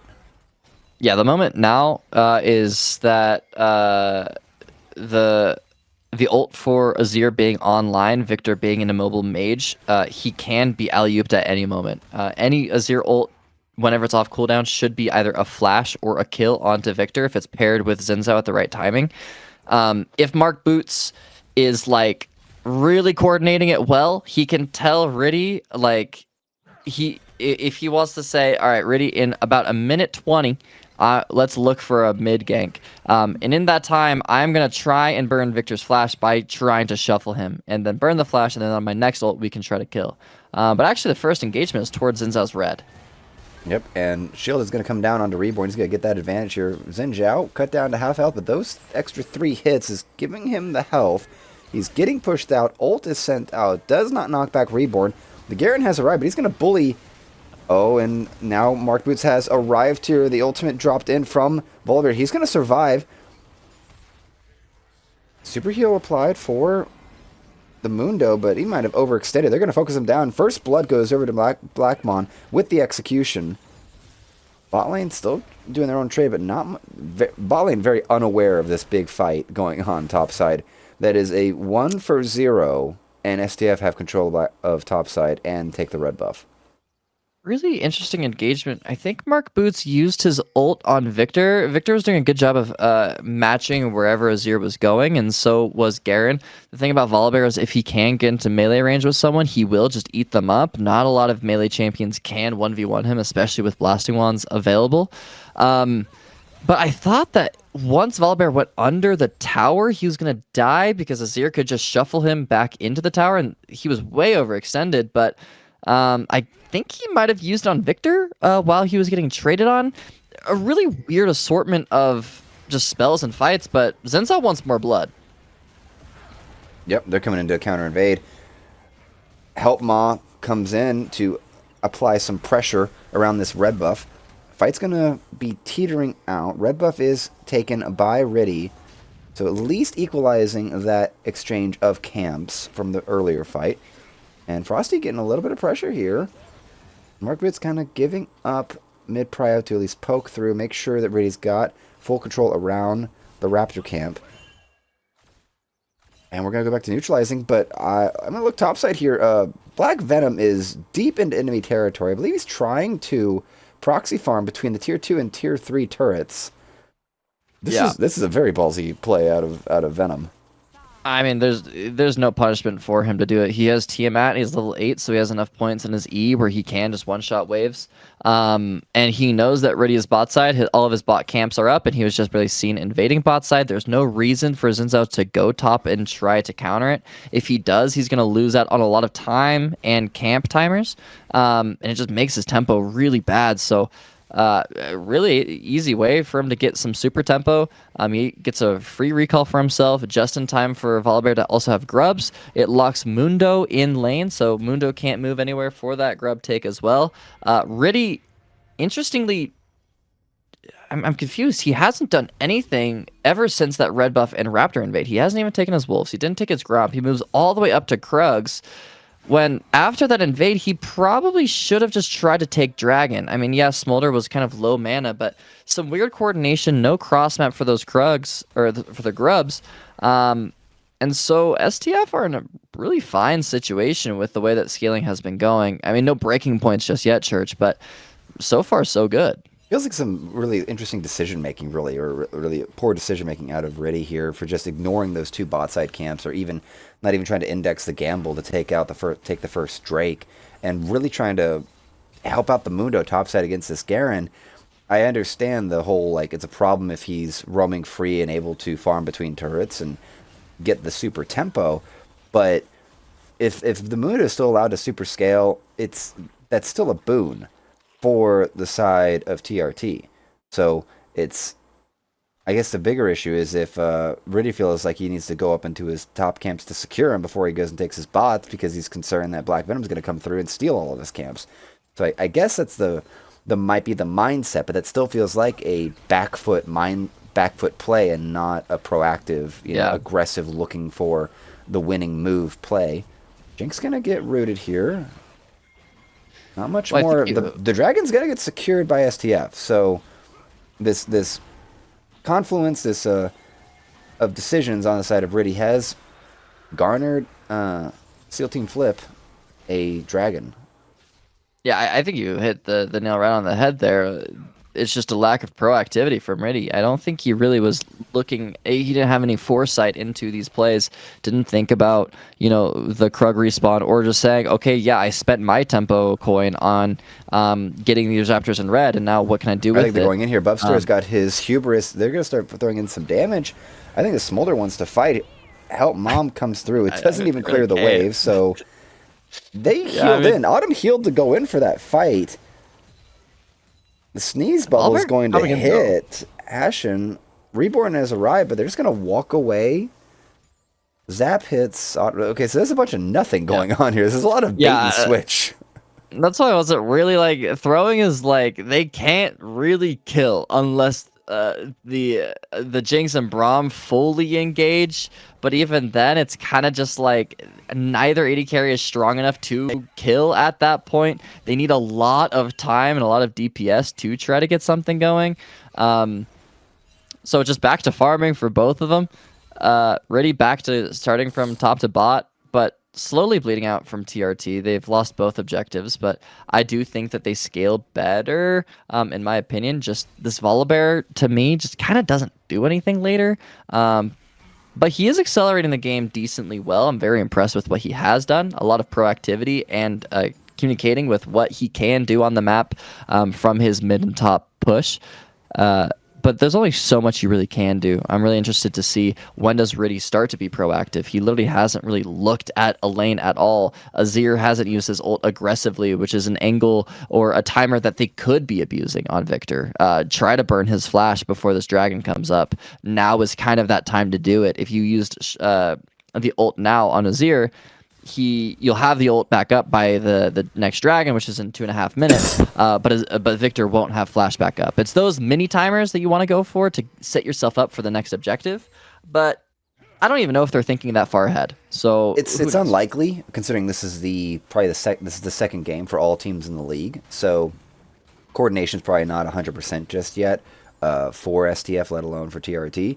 What I was more thinking about is that what I actually wanted to point out, we're at 13.5 minutes in. I don't think we're going to have a whole bunch of other kills by the time we hit 15. This is the only opportunity right now where the Mundo is getting abused by the Garen, because that Garen ultimate is, actually a super problem for Mundo. It does not care about stats, does not care about actual health numbers. Mundo might want to pop his ultimate. Ghost is out. The CC is going to get eaten up by the Go Everywhere little block. So he is going to vacate his tier 1 top side. And we'll kind of need to look for a counterplay here. Xin Zhao is only now making his way into the bot side jungle. They're going to try to get some action onto Frosty, but bot lane looks to be into a bigger problem. Help Mom comes in, but those Chompers caught Karma, and I think Autumn has overreached. Kill goes over to Jinx. She's going to get excited. Garen has teleported down. Zap's going to miss, but the Smolder will be smote.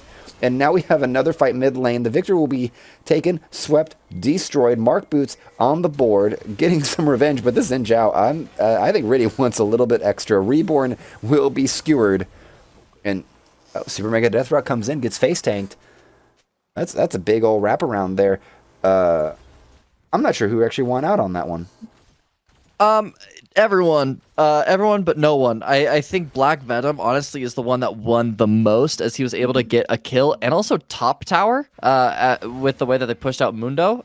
Burning Flash now onto Azir. Azir's fine. He didn't even have to use Flash. This Garen might just be dead. A big shutdown for Smolder potentially if they commit. Garen I mean, needs Autumn another Leaf is Q. up. Karma's behind. coming. Karma's coming to help block this, but they're gonna have to reach across pretty far. Slow's gonna hit from the snooze bubble.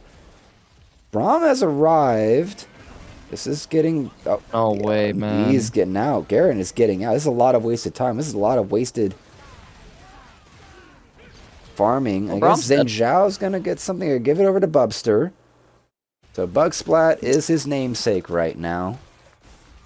Pretty sure that Garen should die there, but Autumn Leaf was greeting a little bit and stopped hitting to make sure that Bubster does get the kill on Garen. I think Bubster also started to reduce a little bit of his DPS in order to secure more stacks for that 225. But that eventually led Garen to be able to get out because Braum was there just in time. They did secure the Braum kill, which is nice, and that does secure Dragon for themselves. But on the meantime, because it took so long, like you said, Reborn is able to get Rift Herald, and Garen is right back up with the top lane quest, TP, right into the face of Smolder so that they can't get any towers, and Victor is fully pushing down this top tier 2 and might get a kill on Mundo. Mundo has to pop the ult to actually get out and get away from that. So that's super scary. This Mundo, I've built Heartsteel a lot, playing ARAM, loving Cho'Gath. I'm one of those kinds of people. But 3 Giants belts, Tvan? Yeah. Feels a little sus. I mean, I as much as Heartsteel is kind of a coveted item on Mundo, I was about to say I don't really think that he should go Heartsteel, because the thing about tier T's melee champs of Xin Zhao and Mundo is they actually aren't really hitting people that much, or they shouldn't be, because if they are in melee range of Garen and Volibear, they are going to lose, especially with Braum also adding stacks. The Volibear will eat them alive. It's just kind of how the champ works. He mauls everyone. So Mundo is kind of just a cleaver bot and someone that holds space and will tank cooldowns, but doesn't really want to hit people. He's not DPSing a lot in fights, and I think if you are going to watch these fights, you'll kind of see that. So I think the Giants belts are in order to allow the Warmog's passive to proc, and then they'll start going to other things later, but I don't think Heartsteel stacks will really be a big thing that Mundo is looking for. It's more just trying to get enough stacks to survive Garen and Volibear long enough to not make Jinx excited and allow Smolder and Azir to have more uptime than Jinx and Victor can. Right. Well, and I guess I can appreciate that little window to spot the quick tech to build a Warmogs that actually has its super ability of super healing activated.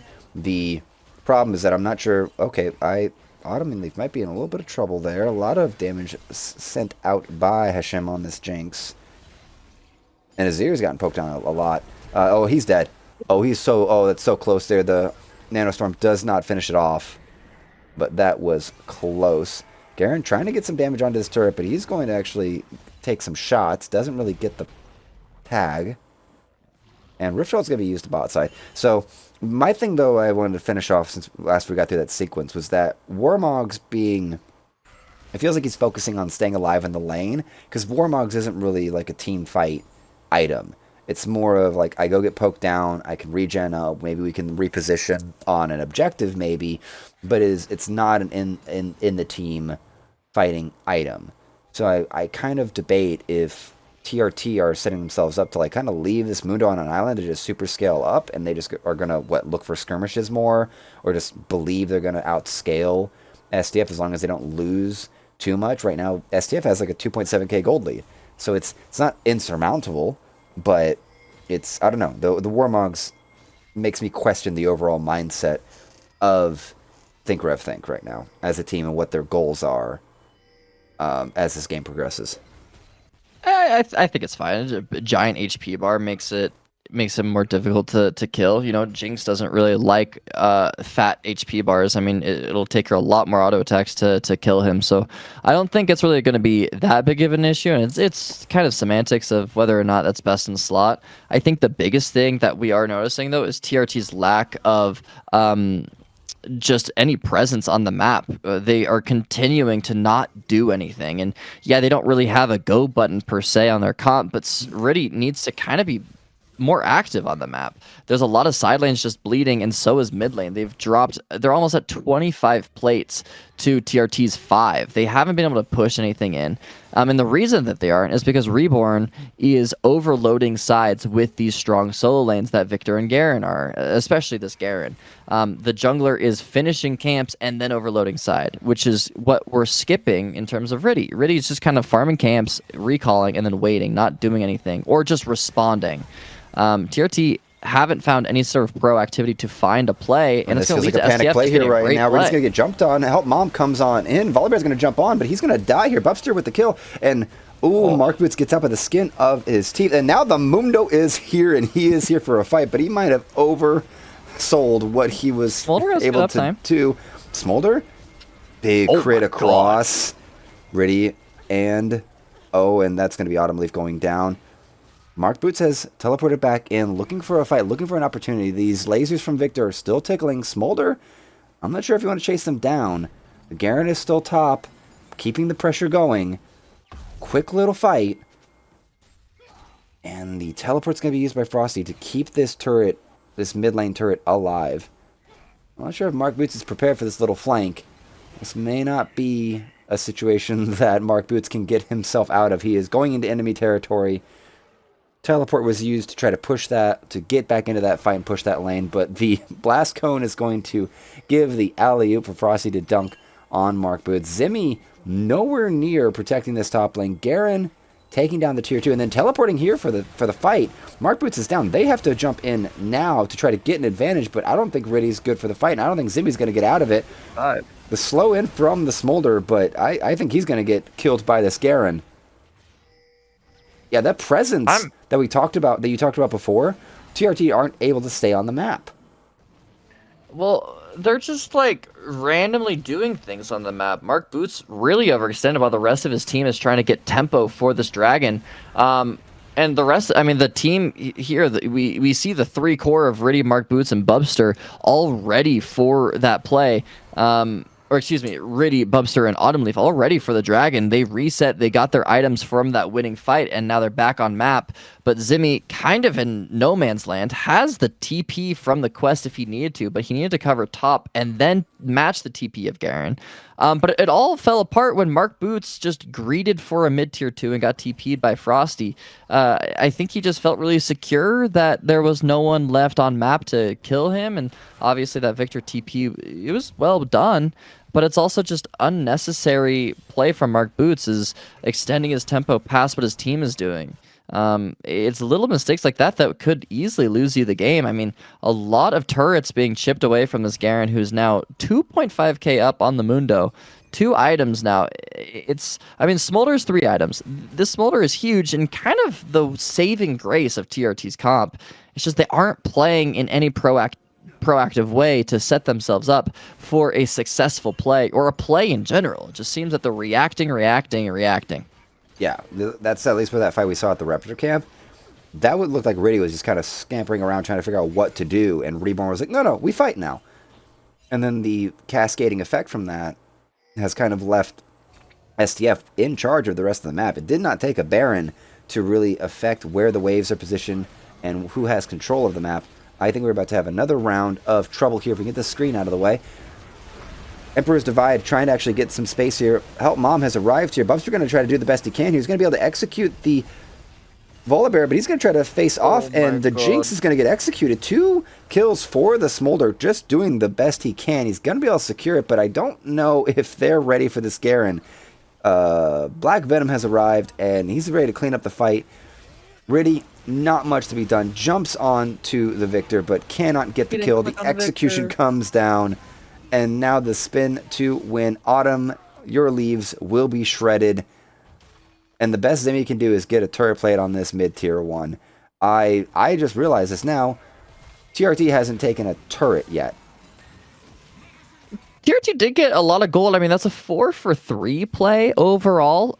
Not terrible. And one thing that we have to remember is the infinite stacks that Smolder will be gathering from every single fight. I mean, yeah, you can compare items, but the Smolder, I believe, is already at 225. Or yeah, it's 253. I didn't realize that we had an awesome HUD that shows it.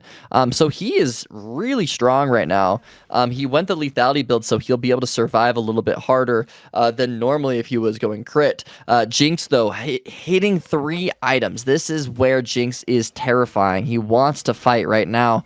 And once that reset happens for Jinx on these squishy members of like Xin Zhao just instantly dying, it's lights out. So if they can find a burst with Garen, Volibear, and Victor burst, and get Jinx to have some kill participation, get excited, she can completely run over these team fights. What TRT needs to do as a response then is to, if they are looking to fight or if they're looking to play an objective, which they should be, especially this next dragon in a minute 30, they need to be talking about it right now. They need Zimmy to push out a wave that Garen's at, and they need Zimmy on the front line and not allow this Garen to just split push and take this bottom tier 2. They need a match, and they need Mundo first before anyone else can engage. Yeah, and that's been sort of the problem with some of these fights, is that the Mundo is either showing up late, when we had the Raptor fight earlier, where Riddy was kind of scampering around, and then the Mundo wasn't even a part of that last fight, was just pushing mid-wave, trying to get something accomplished after the fight had concluded. So, we have not seen a full setup on the side of TRT for a fight. It has felt like STF are way more coordinated altogether with just map control. I have been keeping a small eye on the minimap. It feels like they've had a way better time of keeping wards in the river and holding a line of scrimmage. And even we, at certain points when we were pointing it out, they were owning top end bot side of TRT's jungle. And it's not even like there was a Baron that had pushed all the waves in and there was, you know, an in-game state occurring. It's just what they've chosen to do and how they have positioned themselves. The overloading the side lanes, as you point out, with Reborn, making use of just not really the Volibear as a champion, but more of just being present. Also, TRT just made one of the biggest blunders I've seen this game. They had really great bot side control and river control for this dragon, but 3 of them just recalled 30 seconds before dragon. They have now lost all control that they just had, and so now they're forced to just run it down mid, which is a good choice as a response because of their own mistake, but that's going to give STF a sole point, and yeah, you might get tier 2, but you're going to start getting corralled. And now they're being indecisive because Garen is proxying the wave. They have no wave to play on. They just lost Drake for no reason because Smolder wanted to recall for pickaxe, and Mundo and Karma wanted to reset for whatever reason as well. It's these little mistakes that are just losing them so much pressure, and now Karma's poked out. They have no option. Riddy going in to try to get something done here, but the counterplay is going to really ruin his plans. Help Mom flies and doesn't really execute anyone. Smolder trying to fly away, but this Garen has a plan. He is going to get his man. Whew, big shutdown acquired. Yep, that is Black Venom down. So Bubster getting some gold. 1.7k over the Jinx right now. This Smolder is a win condition. This Smolder is viable to help TRT get out of this, but we need way better decision making. Riddy just getting the hit onto Jinx and being like, I can get onto them, but just be able to walk away for free. It's not how this is being played out. It's way too much comfortability for a situation that is not reasonable. They're just not putting themselves in the right scenario. I mean, their sequencing just barely was perfect. I was really impressed, and I want to bring up the fact that, you know, Zimmy was doing a good job. He's not going to die here. Zimmy was doing a good job of matching bot push and also pushing Garen out and securing bot side control and mid side control. But Volibear showing bot allows them to get Baron, I guess. But they're TPing. This is still scary. This is still scary. Zimmy's got a TP in. He's trying to stop interrupt. Victor, but Victor can't. What? It's going to be secured here, but I think the fight's going to go in their favor. Venom's going to take out Riddy. Jungler's gone. They've got to run for the hills. It might only be the Mundo that keeps his Baron buff, and Mark Boots is going to be caught. Triple kill for the Jinx. The Super Mega Death Rocket sealing the deal. I am not sure what Zimmy thought that he was doing. He had teleport, and there are wards in that area, at least right now, so that was a very confusing sequence of decisions being made. Zimmy, you don't have any CC to stop the teleport, so that was very confusing, and it might just be the poor decision making more than anything that costs TRT this second game here. We're looking like we are heading into a 2-0 fashion. Zimmy's going to try to clear out the wave, but they don't matter. They don't need minions to clear this Nexus. STF are going to go 2-0 in this series. I am at a loss of words right now.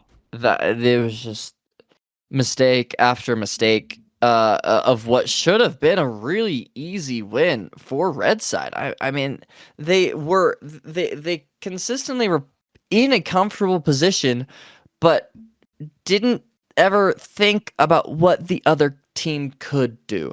And that's a question that you really need to be asking yourself at all points whenever you're playing either in solo queue or in comp is what can they do?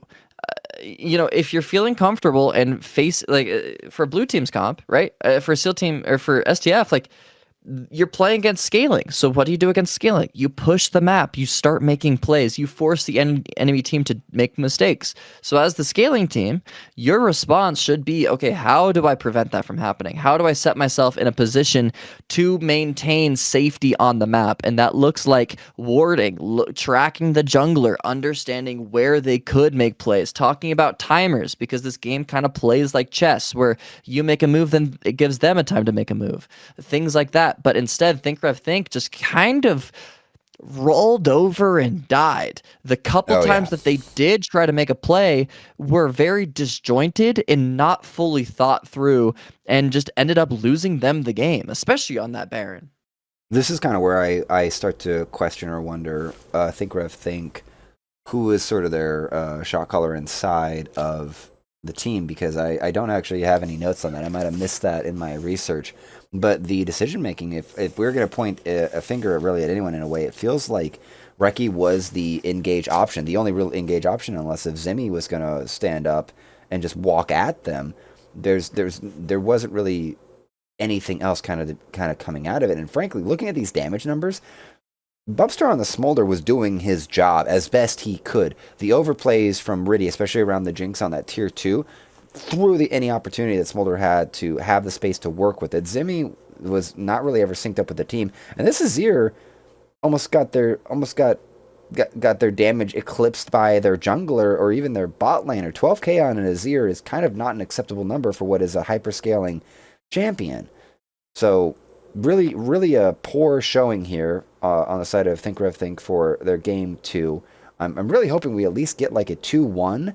I was looking at how the rest of the matches yesterday went. That we casted the 1, but there was another 3-0. The beginning of the season starting hot and starting very lopsided. And for Think's sake, for Jecky's sake, I hope that he can at least get some recovery for their season. It's starting rough, and Frosty's got to be very happy that he is putting them in the dirt right now. Yeah, I mean, just it's hard because you can see the glimpses of hope, and it seems that they do have. I mean, their draft is great, and the way that their little micro games are going, I mean, they are able to develop themselves leads, but they just need to start to talk to each other as a team and coordinate and have a conversation with each other of how they want the game to progress, and that's the change that I really need them to do for going into Game 3, because SDF seemed to just they're gonna sweep this series. I mean, yeah, they're overloading themselves with a lot of points and bolstering themselves with a lot of their heavy hitters on their 10-man, but still, it seems fundamentally and mechanically the players on FSTF just seem to know how to play the map and play League of Legends just a little bit better than Think are. Alrighty, we are going to cut to a break. We will see you back for draft of Game 3.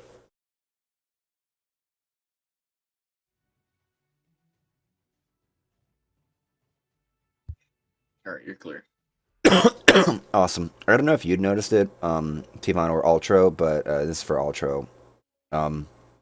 There's well, it looks like a scene of like a bedroom or something like that, like popping up sometimes. Not in game, but it's that's because I'm sharing my whole screen. Right. Okay. Instead of just the program, so you're seeing my wallpaper. Okay, that's what like I. This. Yeah, that. Yeah. That's just my wallpaper. Dank wallpaper, but I was just gonna be like, okay, I'm seeing that on stream. Probably not the ideal, but I at least want to double check that you're aware it's there. Yeah, you know what I mean? you'll only see it in Discord. Like Twitch won't see it. Oh, okay, cool. Okay, yeah, because we're on. Yeah, Okay, so, okay. So like when my client was like up here, the Twitch didn't see that. Okay, that's good. It was blocking an almost fight, and I'm just like, hey, yeah. please help. Estamos blind. What's funny? Okay. That was also me checking to see if the actual game was over. That's funny. Okay. All right. Everything I have to do now. I'm gonna go get a bite of cookie dough and like a glass of milk, so I will be back in a minute. Yep.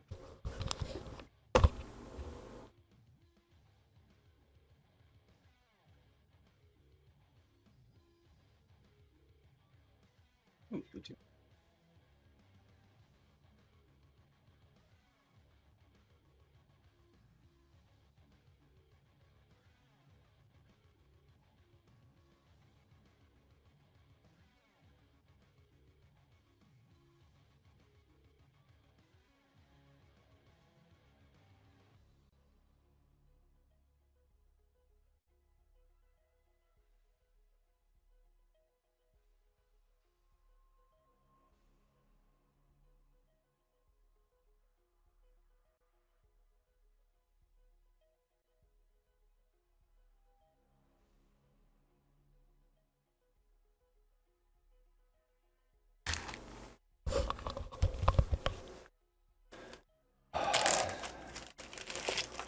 Well, this is actually narratively fun knowing that like Frosty, I think it was Frosty and Jackie were on teams previously that like had won. And so Jackie was the one saying that like, no, this is like the best stacked team or whatnot. And it's like, well, and Frosty was like the nemesis. And it's like, well, you've lost your first 2 matches against your nemesis, so you're not getting what you want today, bud. You can put down. I'm already thinking I'm gonna have to extend this timer because no one's in the next lobby yet. And everyone knows it's a 3-block thing. Like, we play 3 games no matter what, right? Yeah. Yeah, because I learned that yesterday. I went like, oh, shit, and I don't get to go to bed early. Fuck. Oh, and by the way, it is Black Vmon, not Black Venom. Vmon? Vmon. Like oh, the you're Digimon. right. Yeah. Oh. Vemon. Yeah, Vmon. Mm. Wow. That's annoying. Like,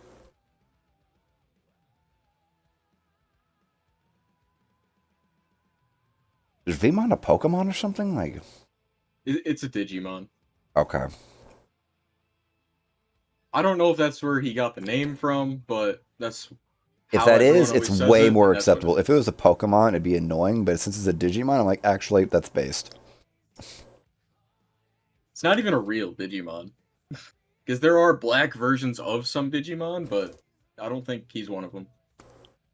He's living in his own fantasy world. It's like, I love this Digimon. I wish they were black. Yeah.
Zimmy playing all 3 games.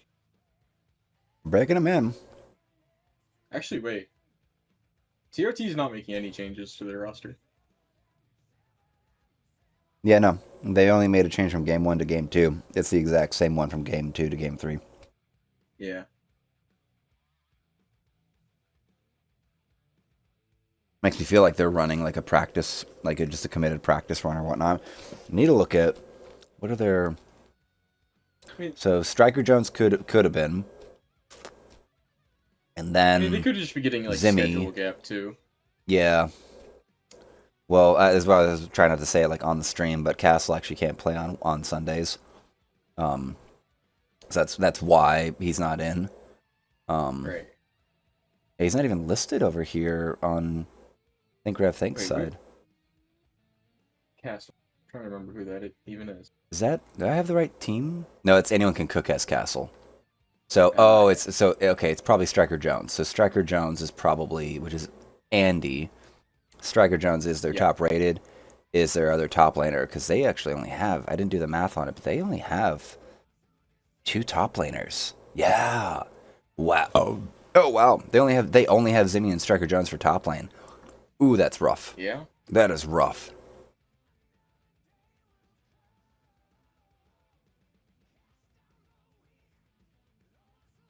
I mean, Zimmy has been doing pretty well though for only being 13 points versus like. Oh yeah. No, got one or two over on Sovereign in the first couple levels again, which is great. The problem is that they've also felt disconnected, and they've played on such a back foot with the Mundo against the Garen, whether that's how that plays or not, and so just very desynced and very they feel like they were panicking trying to stop the Victor from teleporting, and it's like, no, just teleport over, be a part of the fight, use your body, make space for the baby dragon. You know? Yeah. Oh shit! They've already started drafting. I'm not even paying attention. You're good. In fact, it's cookie dough.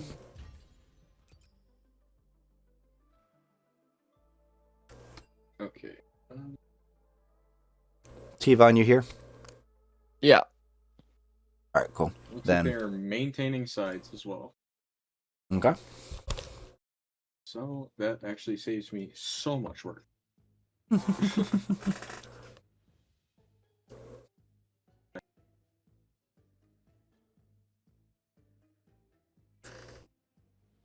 You'd think for a game that's been around for like over a decade, it'd be a simple singular button to do that. You know? I mean, we have like 2 separate programs we're running outside, so. Mm. Am I ready? I think I'm ready. Be sure. We're perfectly fine. I just need to know so I can stop eating this cookie dough. Right. I mean, give it a second. It's fine.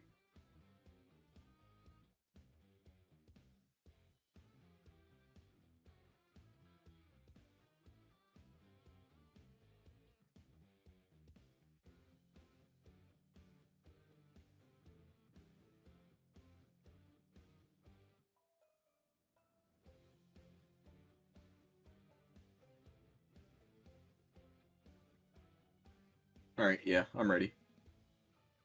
Okay. Whenever you guys are. Let me know. Yeah, I'm good. All right, let's go for it. Alright. Alrighty. You are Time for game 3 to finish out the night.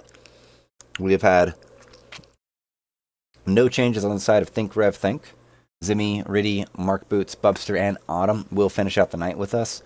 Fingers crossed they actually can put up a better fight than they have in the last 2 maps. SEAL Team Flip has made some changes. Black Vimon will stay topside. Sovereign is back, but in the jungle. Shidoko is being brought in for mid. Hashim is going to be in the bot lane this time.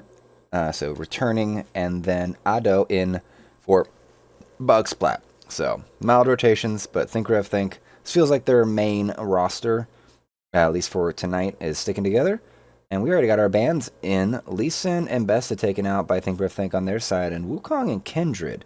So, in a way, a lot of jungle bans to Viego in again as well. So, really being denied this Kindred and Viego repeatedly, it would seem. Yeah, it seems like these are pretty similar bands. Black Beanon it seems to be wanting the salty run back. If Zimmy is going to be running the Mundo again as the answer, let's just rock the Garen. Scion being the eventual lock-in, I'm assuming for Zimmy. I mean, can't really flex that much. I feel like it's going to be very similar top lane of Garen just being able to get a free scaling lane, and Scion is chill to scale as well. It just doesn't have any autonomy. And we're just insta-locking. I think that's going to be Poppy support and Aatrox jungle, with Graves being the jungler for Riddy. Hate that champ. They knew what they love want, Braum. and they're not even thinking about the other champs right now. There's no interplay here. Maybe it's Poppy jungle, and because I can see the dash from Graves being denied by her barrier. But yeah, this is a speed run of a draft so far, and the Braum it once again perseveres. Jinx taken out as the first ban, and the Smolder takeout. So both teams are agreeing we don't want to do the same thing from last game, except for the Garen gets to stick around. Strange. It's a very strange exchange right now so far. Yeah, to be honest, like this is just a hodgepodge of champions. You can't really break it down. The only thing that you can really think about with Think Ref Think is now like you don't really have engage, and you're kind of the three roles that pick engage have all been locked in. You have your jungle, you have your support, and you have your top laner. And so far the only tool of engagement is a smoke screen to slow and a Scion ult. And that's about it. And again, those are really unreliable ways to be able to start a fight. I also just hate this Graves champ. He's very just feast or famine. Like if Riddy is the GOAT, which I mean I did see decent mechanics of his on the Xin Zhao, but the way that he was playing the map last game doesn't give me any sort of confidence that of his Graves. And I don't mean that in any sort of disrespect, but as like you need to accelerate the map as Graves and really get a sizable lead for him to be strong. But it's also just a very selfish jungler, and so you need very selfless laners to be able to play with that selfish jungler. And so far Scion doesn't have a pushing lane at all. He's not going to be able to help Graves. Syndra, depending on the matchup, might be able to, but when you have Braum as your support, you're probably not going to be able to get that much push, especially because STF can just pick an enchanter if it's not Poppy support. So I'm a little worried about how this Graves will actually be able to operate in this draft. Well, and there's a range champion. I've been kind of waiting for a range champion to show up in any of these draft picks we've seen, because it feels like there's a lot of short range comps coming in. Aatrox, Poppy, and Garen is like a very short range comp, and Hui gets to sort of bolster and create a super backline that's like, artillery striking. The highlight I want to actually second you on with Riddy is that Riddy might be a 44-point value tier 1 player in this league, but the Riddy, we might meet at some point, but the brain cell usage in that last game just looked really second guessy. Was not his best game, and really felt all over the place with it. The Ashe is the final lock-in on the side of STF, and now we get to see what Think Rev Think want to do for Bubster. What's his 80 carry to go into this? Because it's going to be 3 melee versus 3 melee so far. Meet Wads once again. Yeah, I mean, it should just be a hyper carry, something like Jinx, Aphelios, even a Sivir could be really good. We pick Vayne into Ashe, way. Poppy. That's You're insane. laning against Ashe, Poppy, and you're also playing against Garen or playing Vayne. Okay, well, he can glide on this Vayne. I mean, it's possible. It's a little bit difficult. I think that there's other AD carries that can carry as hard as Vayne, and it's going to be easier. But a couple ego picks. Again, when you're playing with no engage as well, this Vayne champ is going to be really awkward, especially into Hui Ashe. Like, you're kind of going to get shut down a decent amount. My eyes now are going to be on Mark Boots. I think Mark Boots is going to be the protagonist of Think Rev Think's comp. He's going to be able to do a lot of work. And then the question mark for me is Riddy. Are you going to convince me that this Graves champion is worth it? Because every time I see Graves, either in solo queue or in comp, it just doesn't seem to really fit the style of play that comp really lends itself to. It doesn't really do anything other than just be damage. But but it can be shut down very easily. So that's where my question mark is. STF once again drafting just kind of a draft that suits everything. Their engage tool of Ash ult isn't super reliable, but it's more reliable than anything that Thinker of Think have. They've got a pretty good burst onto whatever target Ash ult hits, especially with Poppy ult or Poppy stun, whatever that gets, allowing Aatrox to be able to get reset with his ult on top of that Garen passive. But also, who on Thinker of Think actually stops Garen in the side lane?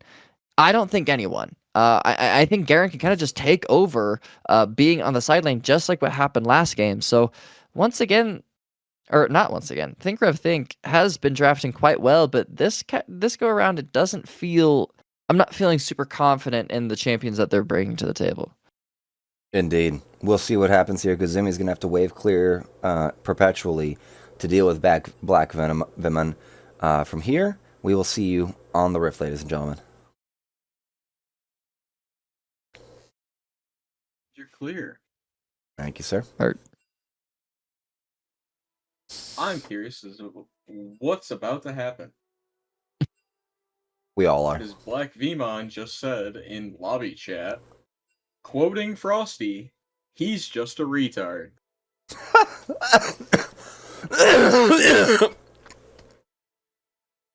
Talking about who? Jesus. Don't know. That's fantastic. That's fantastic. I wonder if they're listening to this stream or something like that. I don't know. Is my Spotify playing? It is. It's just quiet. Yeah, I haven't heard any songs, so that's You funny. hear this now? No, I You hear no- music, yeah. Yeah, okay, you hear music. I hear like ambient music for like the stream, like for at least in Discord, but okay. Cookie dough away, milk in hand. I'll be back.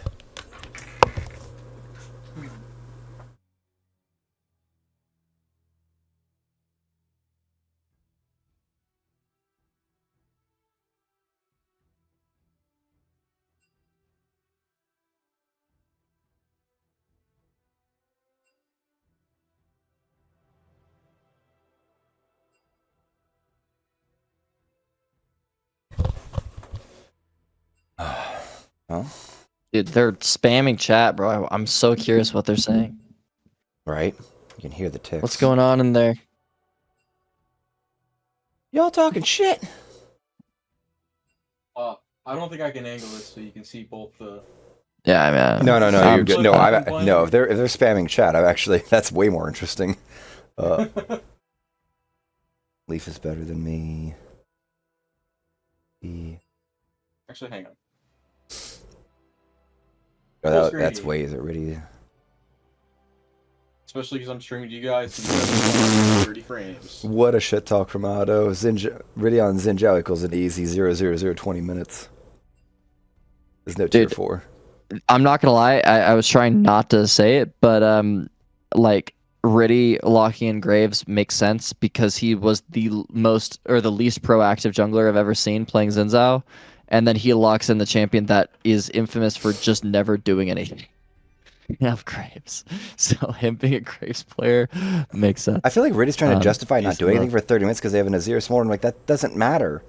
Like, you're literally acting like you can't accelerate the game on your 2 hyper carriers. If your hyper carrier is online by 15 minutes, then it's GG. And what?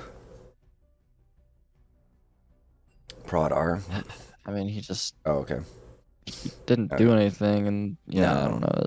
People just low Yeah, mass. we- I was plays. also kind of waiting for a response from Ishan about the whole retard thing.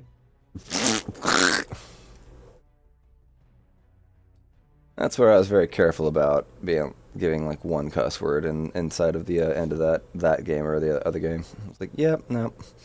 I mean, like, we're not trying to be, like, monetized over here. As long as you don't break TOS, we don't really care. Yeah, and I've done that. I've dealt with that, or I understand that sort of in my own like YouTube world or whatnot. But I guess I'm just being like extra careful. And I've also like listened to Riot casters for 10 years, so I'm kind of that's an interesting decision. And Tvan's like, no, that was batshit retarded. What are you talking about? It's like, alrighty, okay. Hey, I wouldn't well- say that. I know that I will say that something's bad, but I will not. I won't be. I when won't they're on rock. like a pro stream like LCS or LPL or whatever, they get fined for swearing. Yeah. Well, certain. Well, they get certain fined swears. by I mean, Riot. there's line. You know, they get fined Right. by Riot. It's like it's self-imposed bad entertainment by Riot. Like that's Right. my problem with them. It's like you have all these It's people that would. sponsor friendly. Yeah. Well, I love the idea that Riot's like we need to protect the ears and eyes of our audience. Like your audience is all over 30. What are you talking about? I think it's mostly sponsors. I mean, like Yeah, I get Team Liquid that. literally lost a giant sponsor because a player. Oh no, I remember that. Yeah. The Honda shit with the Yeah, Rainbow, yeah, it was a yeah. Rainbow Six player. Yeah, Actually, yeah. hold on. Is General Sniper even 18 yet? He's 17, which is why he can't be in main team yet. That's why he's academy. He's still Academy? Okay. Yeah, he's still on the B team. Dude, last time I looked at the ranked ladder, he was number 1 with like rank 2 being like 50 LP behind, and then rank 3 was like 300 LP behind. Yeah, he's currently 3,721 LP, rank 1. And the rank it's 2 a is little bit less than what I 3717, and then 3534 is number 3. Okay, so Which really close people gap a are little like, bit. yo, Tyler, why don't you ever push for GM? GM is 1 KLP. Yeah, I don't have the time to get 1 KLP, bro. Like, I'm plus 23. Like, that is 50 wins in a row, bro. Like, I don't have the time for Yeah, that shit. yeah. Like, it's One just of our- not. It's just not fun anymore. Like, the push to GM isn't fun anymore. Like a mutual friend of Ishan and I, he's like so beyond peaking in LP right now, but nowhere close to peaking ladder rank. Yeah. No, it's super inflated because of the rank changes that they did. Where like if you're off roll, you won't lose LP, and if you're off roll Yeah. and win, you get like double LP. It's so inflated. That's like insane. Right. it's Like disturbing. I think he did hit 1,000 LP like 2 days ago, Yeah. and just barely broke GM. I have a buddy that Uh, because the GM cutoff is literally I think it's 988 last I checked. I have a buddy that's 1500 LP and is still in GM. Like Right. so dumb. I like when I remember get when mastered, like, Challenger yeah, I rank don't want 1 that. wasn't that high. Yeah, like I remember when 1 KLP was like holy shit, he's 1K. Like that's Right. it was like disturbing. Like whoa. But now it's just like yeah, I don't know. I think for low ranks the way that the LP works now is really cool. But for, the very vocal minority, it sucks. But they're probably not Yeah. gonna do anything about it. Is there still a lot of intentional feeding issues in the upper ranks? I followed I Will mean- Dominate, so I got to hear about that a lot. It's kind of the same as it always is. I will say like they punish dodging really hard now. Uh-huh. Which I was really scared for because there's a lot of just like trolls, especially on, like low master, Mhm. like just a bunch of people that are just need to go outside and not play League of Legends, and Right. they'll like tilt if someone bans a champ like that Right, isn't in their pool or something. Yeah. So, but I haven't experienced anything where I was like, man, I wish I had a dodge. But I also don't have that many games this season. I think I'm only like 30 games, so Right. I don't have that much of a pool of knowledge. But Right. I was just curious. I was curious for someone that actually has experience in that area because I'm also I think you're gonna say more. I don't have the time to grind up to grandmaster or whatnot. But I was like, nah, that's definitely my thing. Full-time job. yeah, I mean it 2 is kids, true. Can't do. Like, I don't know. I mean, it's also just like, do I really want to play? That's a commitment of 200 games in a season. Mhm. Like, I just don't care anymore. And also, yeah, it's like I'd rather be using time to pursue my career and stuff. So Yeah. I will do my seasonal grind to master and prove to myself that I still can get master, and then that's it. That's all I do. Yep. Like past that, it's just not worth it. But Yeah, our friend that just hit GM, he's 285 games in what's his IGN? for GM. Akata, NA1. Akata. AKADA.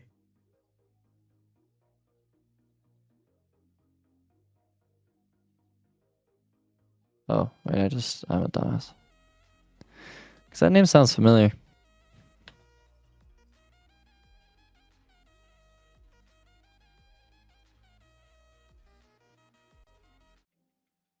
Yeah, I think I know this guy. He's pretty beast mode.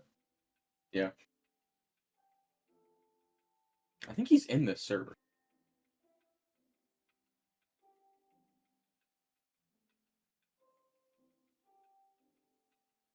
Yeah, he's a Yeah, he Syndra is. Ori player. Yeah.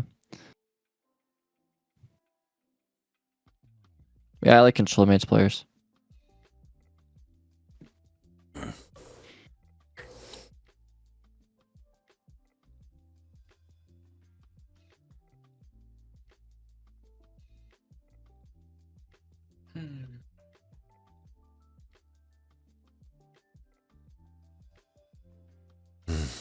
All right, game should be ready pretty close to intermission timer.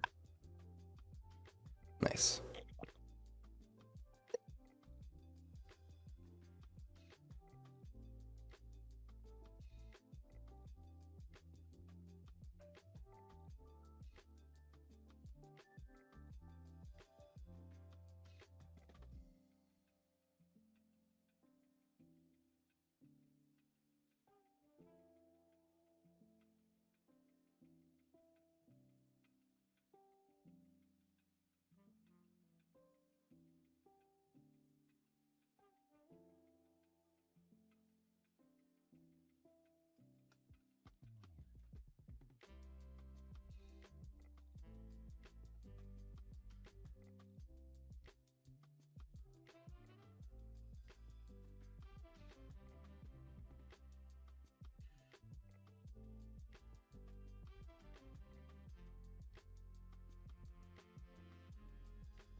Okay, we are loaded in. All right, I'm ready.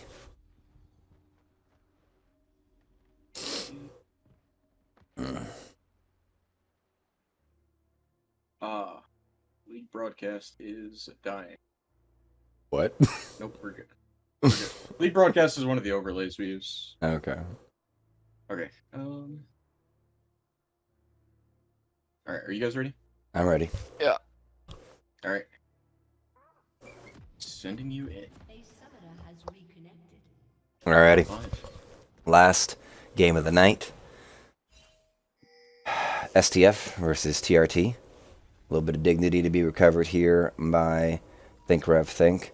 Jackie, I know you're looking on, hoping your team can pull it together, and I'm hoping for the best. I know Bubster working really hard last game, doing their best, and I really hope they don't get put in the dirt, because I think this Fane's going to have a lot of problems here, Tvan. Yeah, I think there's going to be a lot of issues on the side of TRT. I mean, you're going to have a top laner that is unable to really contest lane all that much. I mean, he is a little bit more wave clear than Mundo does, which is nice, but I think Garen can kind of just run circles around the Scion. Syndra, I think, can get some good prio in mid. I think that's the one saving grace for TRT's comp. But the Ashe Vayne matchup, I mean, if the Ashe is good, which we have been seeing, Shem is quite prevalent in these longer range AD carries, should be able to punish this Vayne quite well, especially when it's Braum next to him. So and then it's Graves, who could be really proactive and could get a lead going on, but is very feast or famine. Especially with the lack of proactivity he did for his team. He was decently proactive for his own camps and making sure that he secures all of his camps, but in terms of like playing with his team and allowing his team to be able to play properly and be able to get any sort of resources or objectives, he was pretty AFK in that department. So I'm curious to see where TRT try to push their own advantage, but I think STF have a very easy pathway to the enemy nexus this game. Yeah, and well, I think there's something to be said about how Riddy has chosen themselves a farming jungler, and we even saw how they played more like a farming jungle style with the Xin Zhao in the last game, which is not exactly the most ideal way to play Zen when you even have lanes that you could want to advance, like the Azir or even the Smolder. So I would expect that Riddy would want to, shadow this bot lane and give Bubster some space to get farm, get scaled up, be able to get, their items to be the hypercarry, to be the big damage dealer. But I kind of feel like we're going to have the same problem we did in game 2, where Riddy doesn't really make anything happen. Zimmy is going to get beaten up on quite a bit by Black Vmon, and it's going to be a grind out, but it's still going to be STF on top. Yeah, I mean, Ash and Hui are going to be decently untouched as well. Looks like there's actually going to be a decent scuttle contest, something that these teams haven't really done all that much, but Riddy's just got to burn the flash, and Syndra loses a lot of HP, but they're still committing. Yeah, Autumnleaf has made their way over, but they're going to get pinned against the wall. Flashing over, he'll use to save his life. It's only going to delay him a little bit. Sovereign walking him down, and that's going to be a kill going over into Bubster's pocket. That's good for that Vayne's development. Still looking for it here. Bubster has pinned Sovereign against the wall. They're going to be able to actually index 2 kills into this Vayne early on. Has to use the barrier to finish that kill onto Sovereign. But that's fantastic news. I like the idea that SEAL Team Flip had there, contesting and kind of saying, like, Riddy, you're not going to do anything. You're not even going to contest this Scuttle Crab. And didn't exactly. But the rest of the collapse from TRT to save Autumnleaf and then counterpunch that situation in the river really has actually put a mad advantage into the bot lane. Well, the biggest mistake was Hashem just didn't move. It was a 3v4. Hashem literally just was focused on the wave that was pushing into him. And I understand why, you don't want to just drop this giant stacked wave that Bubster and Autumnleaf were pushing. But I don't think he would have really lost all that much, especially when your team is fully committed, which is a mistake that we see from, both sides. They don't know when to commit and when they shouldn't. And speaking of commitment, yeah, Riddy being invaded on here. Mark Boots got brought really low here. The abuse from Shadowko really sending Mark Boots into a series of pain spren surrounding him. This is very, very much reminiscent of how the last game went. Different mid laner this time, but Mark Boots experiencing the same level of harassment, this time from Shadowko instead of Frosty. This mid lane's going to struggle. The pick is perfectly fine. The pick is very good to blow up either the Hui or the Ashe and to really rebuff the advances from the Aatrox or the Garen. But Mark Boots, you gotta actually walk the walk here if you want to get something done. A little bit of an engaged piece here. They're trying to ignore the Poppy, but asserting their dominance. The gold lead in hand and does not get the tip in. But I think Poppy is almost dead, gets out with just the 1 health, and Hashem really delivering the pain backward. But this is a very big dynamic change here in the bot lane. This Vayne is pretty much online for an early game situation, has the BF sword, and has no problem walking forward and really destroying the situation. Oh man, Mark Boots almost gets the kill on the Shadowko. The Scatter of the Weak does not connect, and yep, Sovereign's there to collect the kill. To be fully honest of this whole sequence, Mark Boots, I'm not going to blame him ever. I know you were blaming him, but he's kind of getting screwed by his team. The crab contest is really what made him lose that lane early on. He got chunked by Aatrox and Hui while he was moving to recover the situation that Riddy was forcing that play to be in. He was kind of the biggest loser in that crab contest, and so then he gets chunked by Shadoko again afterwards, dropping him down to 0 HP. And he was trying to recover and then got forced to 1 HP, forced the flash out. And then as he tries to get a trade, immediately Sovereign is there as well. So you're seeing that the snowball effect. Yeah, Vayne got really accelerated, but Mark Boots is kind of the one that gets really screwed over from that crab contest. I appreciate the context. I missed the layering there. I've not really enjoyed watching Mark Boots just kind of get lasered down last match, and then this match just getting right out there on the edge, actually getting a 1-up there against their lane opponent. So I don't know. fingers crossed for a better match here in Game 3. Yeah, I mean, he's trying his best to be a good selfless laner and help his team out. I mean, the Victor Azir matchup, that's kind of just how the Azir matchup goes. But when he did have opportunities to fight, he did do a good job in the skirmishes. But when, he has a Graves on his team that is going to demand move from his mid laner to contest these crabs and get the CS leads, he's going to have to answer the call and try to get a kill. But speaking of a kill... Ultimate used out, and the catch is going to be caught. Riddy with the ultimate from downtown is going to secure the kill. So a little bit of proactivity. Sorry, what? I'd be so tilted if I'm Mark Boots. The ult actually executes there, but Riddy just steals the kill, bro. Yeah, that's a little tilting right there. We're gonna have a 1v1 here. Buffs are trying to get some space. This is an advantageous fight if they can actually stay together, but that's gonna kind of flop. TRT gonna have control of the wave. Buffs are gonna be able to push this one in.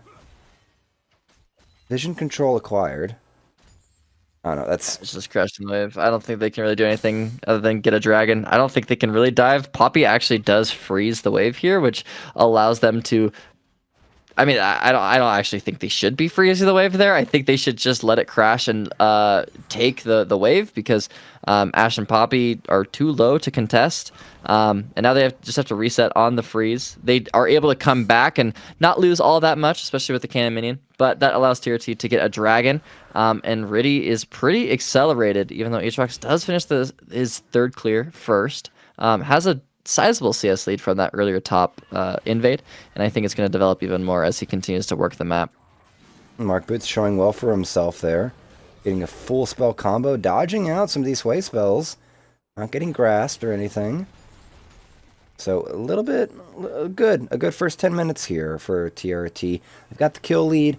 Gold lead is minimal, but the acceleration of this vein is bodes well.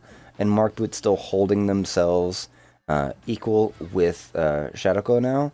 I don't know. It's good posturing. It's good body language on the riff, if I could say that. Yeah, it's looking pretty good for Vayne's world. I mean, Sion is able to contest the lane a little bit more on the top side, but again, Black Vemon is just going to get to a point where he kind of can just start to proxy. This is kind of the moment where he can. He's always going to have top push. He's going to be able to do whatever he wants as Garen. He could do a deep proxy and then roam mid and try and kill a flashless Syndra. He can invade Graves like he's doing right now and just always have perma vision of where Riddy is. Allows to get all 3 Void Grubs, because eventually this Garen will be able to just push in the Sion, but... Good. Fancy feat there by Mark, but it's going to have to use the flash. The chains pulling him back in. Brought low. Oh. That ult's going to be... Unleashed power is going to secure the kill, but it might have been a little bit too much. The kill? Can Hui get the auto attack? It's all he needs. Doesn't have the flash. It's just ticking over now. So Mark Boots really redeeming themselves here in the first 10 minutes of this match, actually. That's a fantastic punishment on Sovereign, who just didn't respect that Mark Boots was going to be able to sequence those spells and really put the hurt on him. The ticking time bomb of top lane, though, is... that clock is still ticking. The deep take of the wave in the proxy for Garen right now. I'm assuming he's going to achieve Stride Breaker on this next recall. He's slowly just going to keep chipping away at the top tower. Sion, I don't think there's ever a point where Sion can really fight Garen and win. I think he kind of just has to collect waves, and so we're going to see something similar to last game, where STF is just always going to have a Garen pushing and hitting a tower in the side lane, and there's no collection whatsoever. But a 3v3 bot side here. Yeah, Ado had gone for it. He's going to knock Graves all the way back. The Vayne's gone a little bit too far, but he's going on the side of the Syndra, and that arrival secures the first kill. And I think they're going to be able to get out of here. No one dies on the side of TRT. That is a surprisingly clean sequence. Sovereign's still in hot pursuit, looking for more of a fight. But I'm not sure if you want to walk into this Graves. Hui, throwing in some artillery, is going to be able to at least apply some pressure.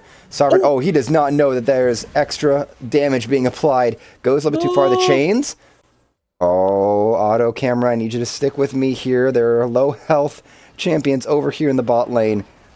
And the Hui is full health. Poppy looking to try to set this one up here. Aatrox trying to heal off the Grom. Mark Boots on the way. Mark Boots has arrived, looking for the catch. He's going to be able to get the slow. Poppy is going to be able to get the proc 1-2, but the Graves still survives. Ultimate on the Vayne will shut down. Golden going over the Shadowco with that one. And that was dancing on the edge. The Garen has arrived. Oh, no. Shut down. Sovereign gets his revenge onto Mark Boots. And the Garen didn't really do anything, I want to say, but definitely applied the intimidation there in the jungle to put Mark Boots into the waiting arms of Sovereign. Yeah, overall, a fascinating sequence between the two teams. It seemed like there was a little bit of a clutter calm from both of who was the next target. Shadoko going for these healthier targets when there were 3 1 HP targets that he could just QW. A lot of misspells from both sides that was unable to secure the kill. But overall, good acceleration of the map from STF. The flash from Vayne was really well played of Bubster, which does clue me into potentially this Vayne being able to carry a little bit harder than I thought. That's kind of the question mark. You know, I never know what to expect from leagues like this of, is the Vayne actually going to be able to move to the point where it's going to be playable, or is it just going to be completely shut down? But now that Hex Optics is unlocked for Ashe, he's going to be able to glide onto the Vayne a little bit easier. And again, Garen just keeps getting so much space and tempo top lane. And there's just not a breaking point that Sion can get to be able to match it. So my eyes are always on this Garen in the map. Can he always rotate? Can he match? How much gold is he getting for himself? Because so far, it's a pretty sizable lead for both him and Aatrox. Yeah, the better news for this, though, is that the Sion's wave clear between his Axe Smash and the W Bubble Pop is just going to be able to clear waves infinitely better than the Mundo was able to. So you can see that Sions actually move themselves on the minimap up near the turret to catch the wave as early as possible. So not doing an equivalent proxy farm, but pretty much nullifying what Garen is doing. They're both going to be able to catch their full waves. Neither is really in danger because the junglers just aren't punishing these exceptional positions that they've put themselves in. So it's kind of a wash. This kind of means that Black Veman is threatening Riddy's topside and kind of setting him up for a fight. We're about to have a fight here in the bottom jungle. The Condemn is going to push the Aatrox back. Ult is running through. The Braum's going to go down here, but now the Garen is teleported in. I'm sorry, Vayne, you're about to get smote. Slash down. Sion arrives, but not in time to really save anything. Syndra is going to get this secure. Black Veman goes down, but Syndra has already used most of their spells. Flash, I believe, is up. That is a 3-for-1 exchange. STF, oh, it's about to get worse. And Sovereign knocks down Mark Boots. The chains bringing him back in. And we're about to have another one. Flash in. Zimmer can't get the kill. Oh, but he will. Oh, I think it's some minion damage there that took out the Ashe. And we're still going. We're still fighting. 1, 2, 1, 2, 3, 4. I think it's over. I think it's over. Yeah. It seems to be over unless there's a greedy recall. But the thing is they're all fighting for Dragon. That's the whole reason that fight existed in the first place. And Dragon is still up. But because STF continued to accelerate and try to go for more kills and more kills, they're actually going to end up losing the Dragon. But I honestly think it's a fair trade because they get a lot of damage and a lot of gold for Hui, especially for the Garen. And the Aatrox, now 7-2. Hui gets the whole bot tower. And you also get a sneak peek of what these team fights are going to look like. Vayne just getting ran down in one shot by the Garen. There's just no counterplay. She died within the silence timer of Garen. It's going to get worse. I think Hashim's going to regret. One shot. That's a bad lane assignment right there. Yeah, or just, dodge the stun. It's just that simple. But, I mean, Garen is just being a menace. Aatrox one-shotting everyone, and Graves didn't really get to do anything. Neither did Vayne. It was up to Mark Boots, who was late. So the carries of Aatrox and Garen for the side of STF just continue to take over the map. I mean, I'm sure Aatrox, once he recalls, is going to have his second item as well. So I would say overall STF are the biggest winners. Just unfortunate they don't get any dragons in the first two, but they can really heavily contest this third one later on. Yeah, I could see that. 1.7k gold lead for STF right now. An okay lead. Nothing that really is cementing the conclusion of this game just yet. Mark Boots pocketing that Ashe didn't really lead to any objective gains. We actually saw the Herald got taken by Sovereign and co. So they've got that objective pocketed in hand, ready to throw that probably at the mid-wave. It's usually the favorite to help open up the map and provide other opportunities to go into the enemy jungle. Garen already kind of does that, though, freely. So we'll call him a little, maybe a non-issue for SDF, since Black Venom just, I don't know, doesn't respect borders at all. I honestly, if I was the shot caller of SDF, I would call to, or if I'm even just Black Vmon, I'd call to use the Rift Herald topside to just accelerate that top push, allow him to start pressuring a tier 2 and be able to have so much more movement on the map and just live in the topside jungle, make this Graves homeless, because he already feels pretty homeless, down 40 CS now. Like that's 10 camps up that Aatrox has. Allow Garen to continue to put that pressure on. I think that Loki is better than a mid-tier 1, but you can never complain about a takedown of a mid-tier 1. I don't know. The best thing that I would actually point out is that, yep, it's so that top tier 1 is below half health. The Herald would be able to secure it outright, but this is just still signaling how Zimmy has done a good job nullifying the auto push ability of the Garen. So not really getting out of control. We still do not have a clear answer. The team needs to actually do a better job of collapsing and triggering. That last fight, Mark Boots felt super late and I believe they had the teleport available. So need a far bigger trigger, a lot more of the team being like, we're fighting, everyone jumping in and getting into the fight. That's kind of what I would be hoping or looking for out of TRT if they actually want to try to contest and get at least one win tonight. Yeah, I think the question mark for that, though, is are they asking Mark Boots if he's available to move? Because sometimes they just can't. Maybe they're really low on mana or just need an item spike. They're just not useful to be able to go straight from mid to that bot play. Maybe there's also, a wave to collect and things like that. So, and I don't think those are questions being asked on TRT. I think they're trying to kill the Sion here. Sion is going to die here. Ult got blocked by the way. And that's going to be an 8th kill over to the Aatrox. Jimmy's going to do his best to clear out this wave, get the minions. But that was a very good sequence there by Shadowco. Didn't he have to burn the flash to block the unstoppable charge? And Zimmy's going to be caught here. Now, stun's going to be secured. Shut down gold going over to Riddy. A little bit of an overkill. The arrow's going to go wide right between them. Sovereign's really wishing for the best. Garen is happy. Ult's going to be used, but I don't think you have a chance in hell here. It's going to get blocked. The turret might get the kill, and the fair trade.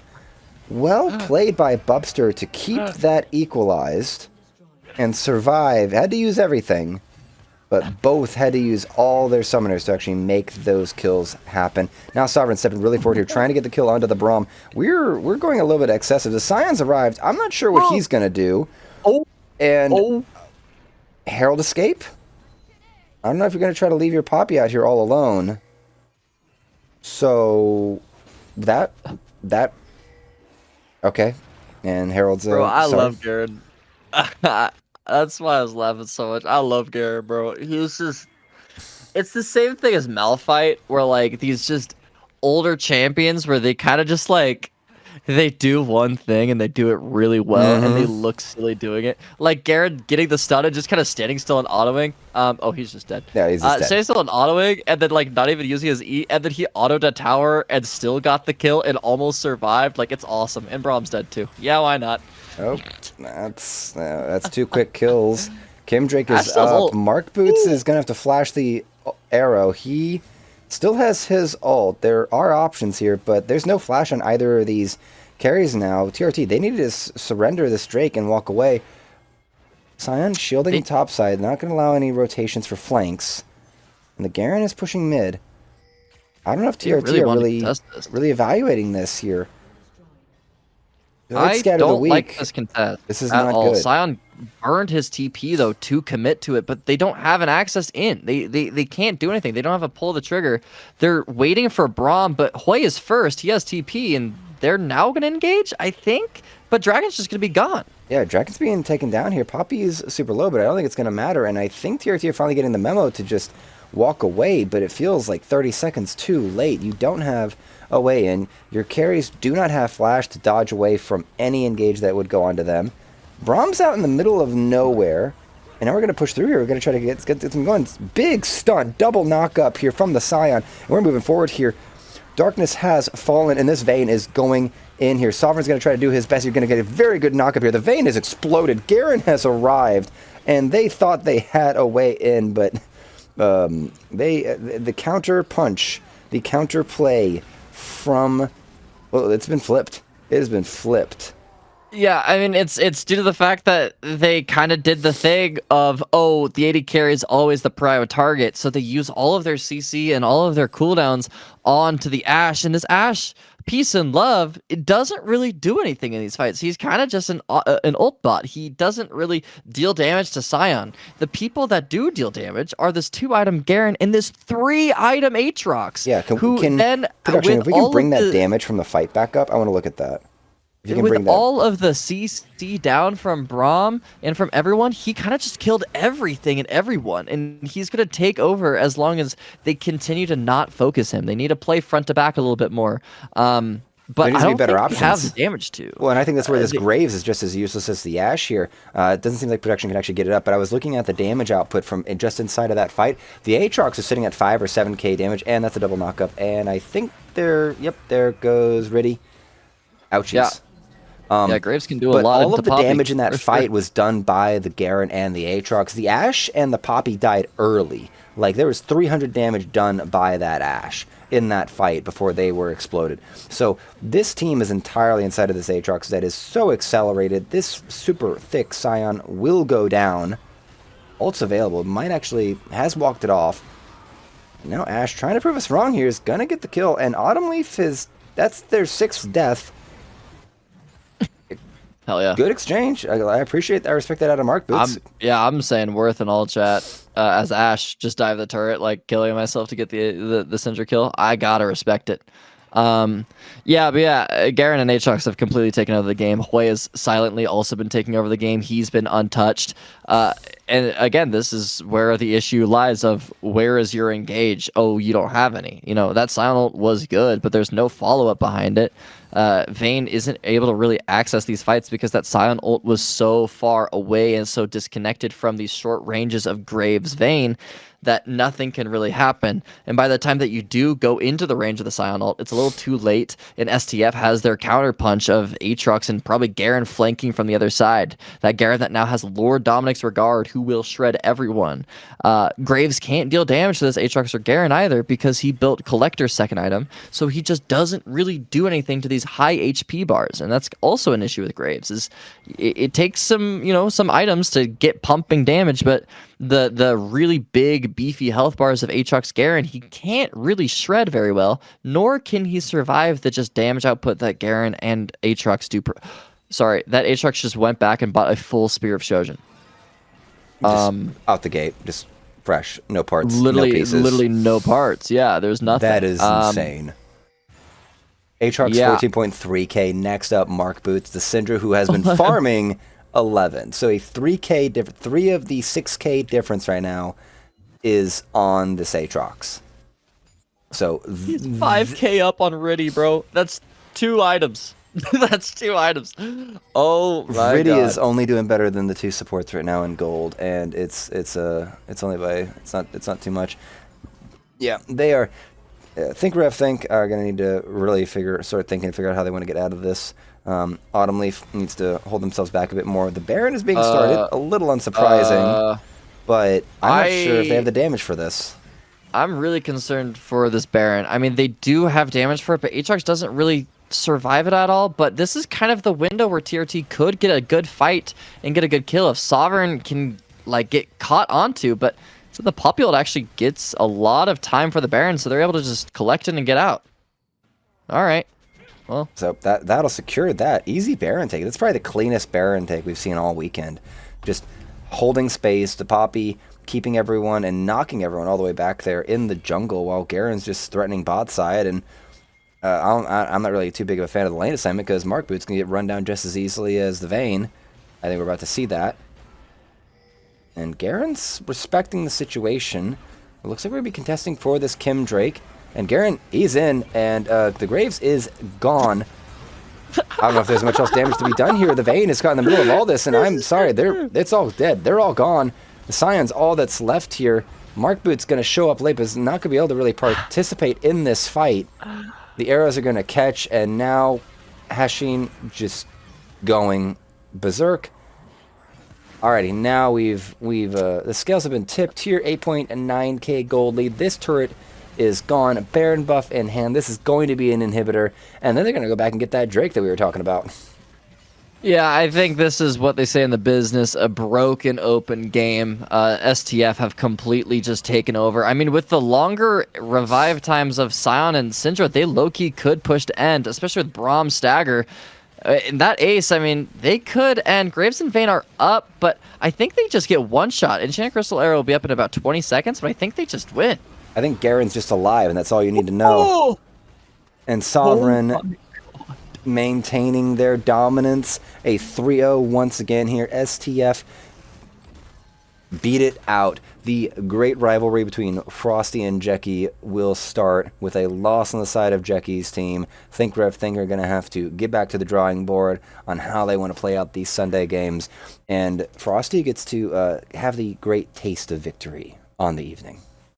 Yeah, really crisp 3-0 from them. I mean, they just looked really clean as a team. It looked like they knew what they were doing. They were playing with the resources and information that they have as a team, which is something that I find lacking with a lot of these other teams, is just communication of, hey, I'm prepared to do that. Like asking the questions and getting a roll call of, are you available for this play? Are you not? The thing about being an IGL is you need to have a circulation of resources and information from everyone so that you can make a decision. I think those are the steps that Think were skipping in this game, is they weren't really making sure that everyone was on board, and they weren't tracking TPs and who on the other team could be involved with this play. SEAL Team Flip always seemed to have the upper hand. We're always taking the next step and the first step, and forcing Think to only respond as well as just make mistakes and not be proactive. I mean, the jungler of Think I felt was very silent, didn't really make any sort of plays or ways for his team to be able to play the game properly. And 1270 damage per minute is bonkers. This Aatrox just completely took over the game and accelerated the game way more than the Vayne had options to when he had the lead as well. Yeah. I was just looking at the match history from how their first round of games went yesterday. Think only got 2 against Oasis, and SEAL Team Flip had a pretty neutral game. They only got 1. They only got their first game over the Gassy Chuds. So SEAL Team Flip probably feeling a lot better today with the 3-0. Think still muddy in the waters, still not super confident that this team's going to be able to coordinate its cast together well to secure all the points they're going to need to make it to playoffs and really see if they can actually land that three-peat. But that will conclude us for the evening. Thank you, everyone, for tuning in. I have been Aaron Church Solomon with Tvan and our wonderful producer, Alto, keeping everything beautiful. We hope you enjoyed, and have a good rest of your night. And you're clear. Grazie, Padre. Yes. Thanks for being here. Thanks for casting. Thanks for Of course, bro. filling in. We'll be seeing you every Sunday, granting I don't get worse by next Sunday because fuck. I believe Ishan is also going to miss next Saturday, so I'll be here both days. Well, here. Word. Next weekend. Chill hang, It's gotta, I'm just gonna be missing, Ishan's just random beatboxing, He does that? Really? He loves his beatboxing. He does. So, alrighty, I'm gonna get the fuck to bed. I luckily did not take any caffeine tonight and was able to get through it. Last night I was like, I'm gonna need to, and then I was up an extra hour and a half after I got out of here, and I did not sleep well. So, Yeah. awesome. chatter more. And thank y'all. I'm out. Yep. Peace. See you next weekend. Have